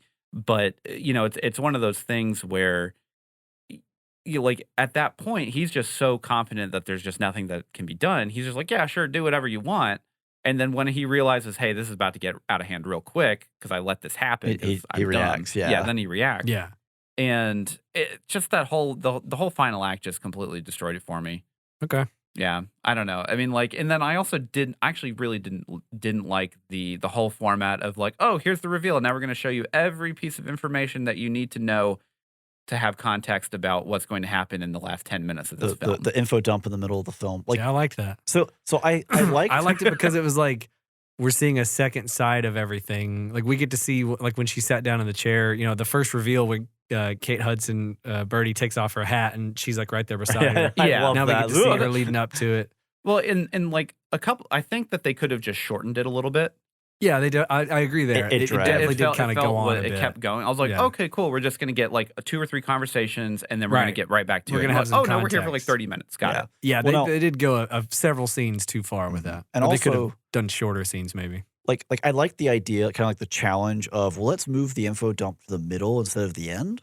Mm-hmm. But I like that style though of like Poirot whenever like he's like explaining it to everyone with the murderer in the room. Yeah. And you don't get that because there is no explanation. No, right. He's just stalling for time, essentially. Yeah. None of the other characters get explained to what happened. Exactly. And I also think, too, because at that point, once you get all this background, like there's a reason why these big info dumps happen at the end of the movie. It's because once that happens, the movie's over.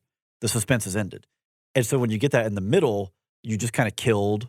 Like all of the tension. Any kind of tension or concern of, well, I don't know how this is going to play. Like you've already told me how this is going to play out. And that's kind of, I feel like, why.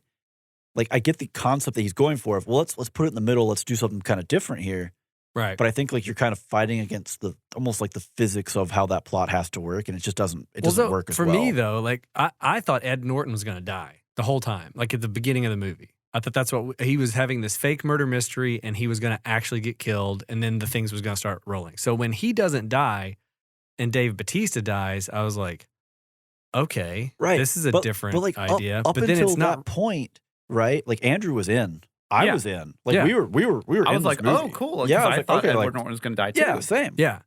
I'm glad they didn't do that, is what I'm saying. Because that's every murder mystery. Like, that's kind of a cliche. We're going to have a murder party, and then I die for real. So I was like kind of bummed that was what they were going to go with. So then when, I can't think of Dave Bautista's character name off the top of my head. Duke. Yeah.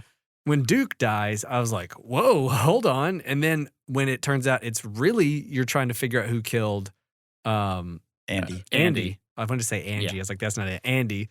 Then like I was like, okay, now we're switching gears again. It's not even about Duke's death anymore. That's just a piece of the puzzle to figure out, who came after Andy. Yeah, but like at that point, I think if you were kind of watching, you already knew like where it had to go. Like we already had Duke spoil that he knew that Miles was there ahead of him at the house. Yeah, and Duke was dead at that point. So like you're like, okay, well, they're not going to pin a murder on someone that's already dead. Right. Because someone else is the murderer at that point. That just doesn't make any sense for the narrative. Yeah. So like the governess just doesn't have any kind of backbone for it. And yeah, she would probably wasn't on top. She's like the most milquetoast Birdie's character. just too dumb.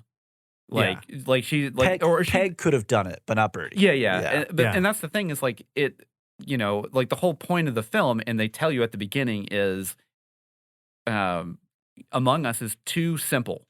It's just a deduction game. He doesn't get it because he's trying to look at it from the perspective of 4D chess, and you're just playing checkers here, and that's basically like that was the whole. They tell you exactly the solution at the beginning of the film, and once you find out that it's just a twin, there's no other. At least in my mind, there was just no other question that it's anyone else but him because he was still alive at that point, and the only person that possibly could have done it because they revealed that he saw, her at Andy's place or whatever.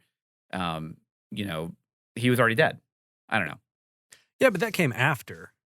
They didn't reveal that. No, they did. No, they did. There was a tiny line at the pool. Yes. But it wasn't like definitive. Oh. Yeah, but you can see he deflected the line. He's like, yeah, you remember when you almost pancaked me coming from Andy's house? He's like, oh yeah, Anderson Cooper's always has these wild parties. It's like, but Andy's the name of a character. Yeah. That's kind of the thing. But when it happens, he like talks over his line. He's like, over at Andy. Yeah, Andy Cooper's house is done. Right. But like it was enough of a thing of like, okay, well, something like one, he doesn't want this knowledge to come out that he was at the house. Like if Andy wasn't a character's name, then it would be whatever. Yeah, Anderson Cooper. That's close enough. Throwaway. Yeah. But because that's a character name, like there's the hint. And right also there. like it's a hint, but I never read it as character. like he's definitely the murderer. Do you watch murder mysteries, Ryan? I do, but I'm not saying I didn't suspect him. I did. Yeah. But I still hold that it could have been anybody almost at that point afterwards. Like, agree to disagree, whatever. Yeah, like, I feel like at that point, I thought it was probably Edward Norton, but I did not rule anybody except for Dave Bautista out of the running of it could have been any of them. Because I kind of feel like that with Knives Out of like, once you kind of understand who it was like, oh, but leading up to it, it could have been anybody. So this is also, I think there's also a problem with Rian Johnson too, is the guy who was essentially the murderer, but not a murderer because it was an accident, but he intended it to be a murder.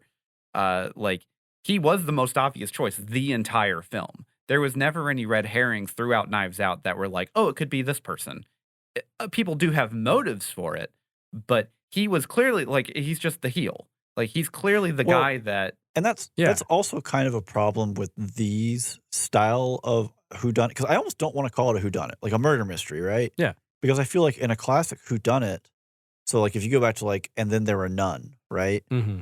And once you have a death, people start accusing other people. Yeah. Someone gets accused, and then everyone's settled, this is who did it. And that's the person who dies next. And now we've eliminated, right? Like we eliminated who the obvious choice was to everyone, presumably including the viewer. And suddenly there's a huge threat over every character. So it doesn't matter which character in the setting you do or don't like, because, hey, I like this person, Andrew likes that person, but everyone's under this threat. Everyone could be the murderer. Everyone could die in the next scene. You don't know. And I think for Knives Out and Glass Onion, I think that's where they really lack a lot of oomph. And I thought right in the midpoint of this movie where we see Andy, presumably at the time, get shot, I thought, oh, we're spiraling into one of these. Yeah. And then, no, we're not. And it was just like, ugh. That also brings up just a complete convenience plot point of the fact that the only reason why this was a solved mystery at all was because of the fact that she just happened to have her sister's notebook in her breast pocket, and Edward Norton or Miles just shot in that specific It's a spot. great shot. I Like- always hate movies where they stop bullets with books because it's like that's not how bullets work. Well, first off, hold on. hold on. No, there's a lot of people that have died being shot through a lot less. You make body armor out of notebooks if that was the case. But that's guys. no, that's absolutely the thing. But the problem with that, it's theoretically possible. Sure, It's a lot of it's things not are. an impossible thing. It's just once you stack everything else next to it, it becomes impossible. If that makes sense. Sure. But that's the thing is like if she just gets killed there, like for real, Yeah. then just nothing else happens. And that's and it's one of those things where they even had just a line of dialogue earlier. It's like, hey, this is going to be dangerous. Let's get you like some kind of Kevlar vest or I thought something that's that what could they fit were. under her vest. I thought that's what they were setting up when he kept telling her it's going to be so dangerous. She was going to do like the Back to the Future Marty McFly, doc thing, and like rip her shirt open. And if that had happened, I would have allowed it. I'm like, oh, fair play. At that point, then you're like, hey, you planned ahead. Props to you. Yeah, But them just being saved It would've been just fun, by though. happenstance. Yeah. Where like if he was just a worse shot, he could have just popped her like right in the head or popped her right, like hits her in the leg and she bleeds out from her artery. Like you can die from anywhere. Yeah, basically, there's like a whole lot of like it's just too convenient. yeah. Okay. Yeah, I like at that point, like when that happened, I thought, oh man, like we were like in like a super spirally, Yeah, I who thought done it? Like when it she is got on. shot, it was going to be now Benoit Blanc is about to take these people to task and figure out who did this. It's about to go off. and then just like and then once that reveal happens, you just lose all of the steam. Yeah. And it takes one, it hurts the pacing just because you're going back and you're not a into very the long story. flashback. But then two, you're just sitting here and you're just like, oh, okay. See, This is for where me, we're going with it. It didn't lose steam. It just moved the steam over to a different pipe. And then it kept going in a different way. Do we want to talk about pipes? Gross. I mean, we're basically in entertainment at this point, I think. Yeah, let's go. Yeah, I mean, it can be entertainment. We can put this under entertainment. Why not? Yeah, what about pipes? The clear and like the reason why it's dangerous or whatever. I thought God. when she blew it up, I thought they were all dead. I was like, just gonna she blow just the whole- killed like- everyone. like, That's it's ballers. gonna be like Blanc sitting by himself smoking a cigar on the beach, and the whole glass onion just rips itself apart. I thought it was gonna really be like the Hindenburg. I was like, this is hardcore. This Rian lady's like, the Johnson, you police can't Batman. arrest you. No one can. Yeah. Pow. But like, So when they cut back inside, and they were all alive. I was like, oh, come on. but like the idea or whatever, he's like, yeah, the whole island's powered by clear, and I was like, okay, they're talking about a power plant with like the governor and stuff. So it's like, okay, cool. So they're like taking this fuel and like burning it, like as you do with every other fuel, right? Natural gas, yada yada, and producing power. Like he's got like generators out the back, right? Yeah. And it's like, no, it's like in the pipes. What do you mean? There's hydrogen gas in the pipes? Like, are you piping hydrogen gas to your overhead lights and they turn on? Because what? So now we can burn the building because there's just gas? Well, that was also confusing me because when they start the fire, shouldn't have just the first spark of the fire have taken it? If that was the case, so they said one line earlier. I think it was the scientist guy. He said something about like if any of these lines gets a leak in it, then XYZ could happen. Yeah, but like there's no reason to have, again, like what he presents is a solid, right? Yeah. There's no reason to have hydrogen gas pumping through your house if you start with a solid fuel at a power plant that generates electricity and then you turn your lights on, right? Right. Like natural gas comes in your house because it goes to like your stove or your furnace. It doesn't go to your overhead lights. Well, like that whole power source, the clear was like a MacGuffin more than actually explained how it worked. Well, like it was more of a plot device instead of That didn't really bother me. I didn't hate it up to that point just because it felt kind of like, it's snake oil. It's the kind of thing that the billionaire who bought the dumb guitar that's not Paul McCartney's guitar. It's the kind of thing he fell for. Now he staked all his money on it because at some point everything on the idiot falls for his own hubris, right? Yeah. But after the point of like, well, we're gonna set the whole place on fire because his lights are powered by the hydrogen gas. Like, I'm sorry, but what is going on in this house? Yeah. Why would the Grecian government let you do this? Well, I mean, The Grecian government.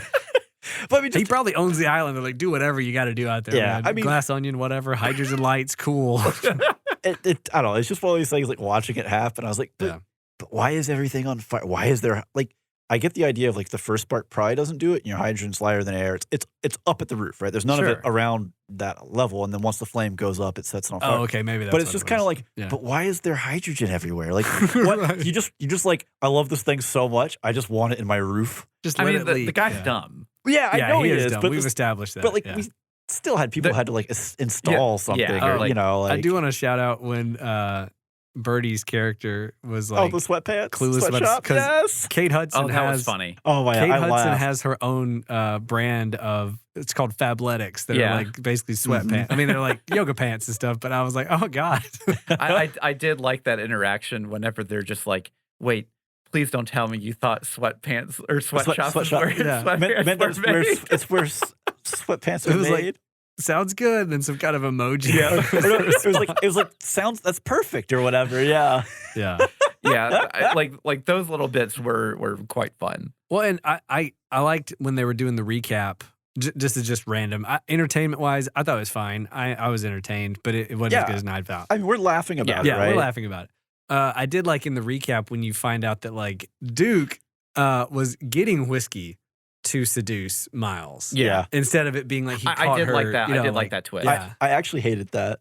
Really? So like in the initial reveal, right? It's we have this piece of evidence that Duke has a reason to want to kill Miles because, and then in the next reveal, it's Duke still has a reason to want to kill Miles because he's not getting what he wants by sending in his honey trap. It's like, we didn't change any motive here for him. Like, we didn't have to because he was already dead at that point. Yeah, he was already dead. Yeah. Right. But it's just funny because like when it happened, like we did it again, and I was like, okay, we got a little more info on this. But like from the perspective of like Benoit Blanc was right there when the camera wasn't, and he saw this exchange, it's just like, but we didn't change the motive involved. So it's just kind of felt like, oh, it's a twist. Oh, it's subversive. But it's like, but you didn't change the trajectory involved. You don't have to with everything. I think it just changes the perspective of I mean, like why he was mad. I thought it was funny, and I thought it was a fun like trick. I just wish it like the end result would have been in some other direction. Yeah. Okay. Because like again, it doesn't change like where we were pointing from the beginning. Yeah. Basically. No, but I don't know that you can really because he says to him, "This should make it to where you shout me out on Alpha News or whatever," and you think it's like his numbers, but really it's the Andy. It's the Andy reveal. Yeah. Well, he's blackmailing him because he knows that he was the one to leave Andy's house. He's the only one that actually knows. Yeah. Yeah, because he saw him leaving. Yeah. Well, I saw somebody on the 1-star reviews complaining about how you're telling me whiskey doesn't have an EpiPen that she's supposed to use on this guy. I was like, this dude didn't have a mask. He's talking about all this. Yeah, this he is not. This is the type of dude that wouldn't even carry an EpiPen with him. So there is a little bit of a thing there from the fact that like Edward or Miles didn't really know exactly how allergic Duke actually was. And he didn't know, like there's no way for him to know if it was acute enough. He's just going to incapacitate him. But also, he's an idiot. Well, yeah, no, Also like, that's kind of the fun part of it because he is an idiot, and that like that's part of the whole thing. But also like he's going to like the house of his friend where like they've already had the card where they established you have allergies. He's established the allergy again. Like at that point, it's almost like why would the dude bring it with him? You know, like he's in like quote unquote as safe a place as he can be. I wasn't too worried about something like that. Yeah, that didn't really stick out. It just didn't. Yeah, that's why when I saw it, I was like, this dude's like firing guns and holstering them in his crotch. In his crotch, like yeah, like no I don't fear. think this is the type of guy that would carry no an EpiPen. So on the entertainment side, right? Yeah. And again, going back and listening to our review from Knives Out, and I was kind of talking about Daniel Craig's accent, and I feel like my opinions have been disrupted. They have been transformed. What happened? Well, womp womp. So at the time, I wasn't like the biggest fan of it, but I was like, yeah, we just live with it. Yeah. And now, and it maybe just be like after like Logan Lucky too. Now I'm just like all in on it. I'm like, yeah, just give it to me. Yeah, just give it to me. And I was actually a little disappointed when Janelle, like as Helen, she's from Alabama, and it was like, we're not really even trying for an accent. I'm here. from Alabama. Like, come on, like you're talking to Daniel Craig, throwing this thing around. Drop me a thick Southern drawl on that, and then revert to the Rich B voice. Yeah, which can just be your normal voice because, as far as I know, you just have this thick, syrupy, Yeah. Hey y'all, like kind of like just lean into that a little bit more. Come on. I have a friend who used to work, I won't say where, but with a bunch of people who were from up north, and they used to call him Big Country. And they thought he had the most country accent ever. And he's like, and he speaks about like me. He's like, you guys have no idea. And so he called his grandmother and put her on speaker. And he's like, hey, Grandma, what are you doing? Oh, I was down in the patch picking some peppers, and I went down round, dog. And they were like, they could not understand a word she was saying. And he's like, so y'all understand, right? They're like, I'm Southern, but this is like... This is next This level. is the deep South. Yeah, she should have been like that. She can't understand anything she's saying. She's talking to Benoit. I'm like, got this old puzzle box. They're and both thought I'd, talking to each other, and then neither of them can understand the accent. Like, that's funny. Yeah. Okay, well, Andrew, anything else to throw in on entertainment? No, not really. I mean, Okay. I won't watch this film again unless I'm at a party for some reason and everyone's like, let's throw on Glass Onion instead of Knives Out. Which, people are throwing it on at parties all the time. Now, I'll give Glass Onion props. At least this time, like a central plot point didn't revolve around someone constantly throwing up. I appreciated that. Yes, or needles, like because again, listening to the other review, and I was like, yeah, that's right. There was a lot of that, and then I was really just kind of like the whole time. Yeah. So I appreciated that. I will say that when I just rewatched like the first 30 minutes of it or whatever, the scene when they do arrive on the island, the actual island, and Edward Norton's reaction to Andy is like completely different now that you know he's the murderer. What it is, yeah. Because when you first see it and you think like he's just blown away that she actually came. Or there's a romantic interest in this. Yeah. Now when you see it, you can see the guilt in his eyes. You can see the terror of like, how is she alive? You can see the like I left you for dead. Props to Ed Norton for like, now that I have the context, I'm like, oh man, he like delivered a lot of that just from his like, he's like wide-eyed stare. When again, the first time you think like, is there a romance? Is it like bad blood? You're just like, I don't know the background here. And I also looked at the same scene just to see. Yeah. Okay, well, I think that's going to do it for us for our thoughts on Glass Onion. I want to take a second and talk about our Patreon. Yeah, Ooh, Patreon. So we got a lot going on the Patreon, guys. I don't know if y'all know this. I know this. I know this. I'm aware. Do I know this? You know, we obviously right now we're having our first Patreon picks episode. So if you get in there right now, we have a poll and you can vote between 4 movies. We got RRR, Ip Man, sorry. Ip Man's fine. Whatever. Fine. Yeah. Ip Man. We got Slow down. Mask of Gladiator. Zorro. There we go. I wanted to call it Zorro He has again. the loading screen every time. Every time I'm thinking he puts the Mask of Zorro on, and Gladiator. Yeah. So if you want to get in there and vote on those, we'll do an episode on it that patrons get early access to, and then it'll end up in the main feed. So vote eventually, we don't know the and that's timeline for that. anyone at our $1 tier or higher. Also at the $1 tier, you get access to all of our other bonus episodes, and we got all sorts of crazy stuff in there. They're different format than our normal episodes. They are like, we have a Star Wars tier list. Yep. We have a fast food tier list. We have like what else? starter anime, movie recommendations. There's a lot of stuff in there, and it's again, like Ryan just said, it's a different format. We really kind of get into it. There's it gets a little contentious at times. It can be, and it's guaranteed 1 episode a month. Yeah. That doesn't guarantee that there won't be more episodes though.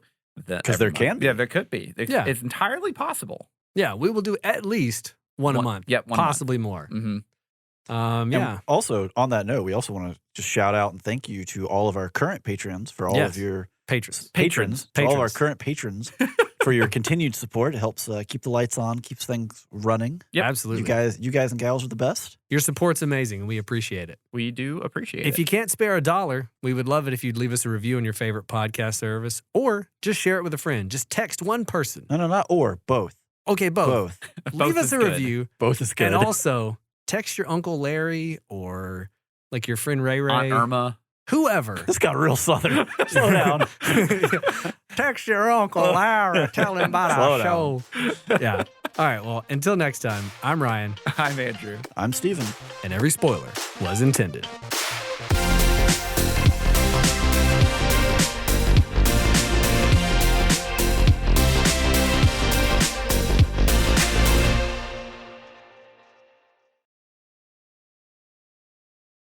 But the problem with Rian Johnson's films is that he just shows you everything in the film already. Like, so he will pause for a pee break, apparently. Is it about to start dripping down on our heads? The pipe It seems to have stopped, whatever it was.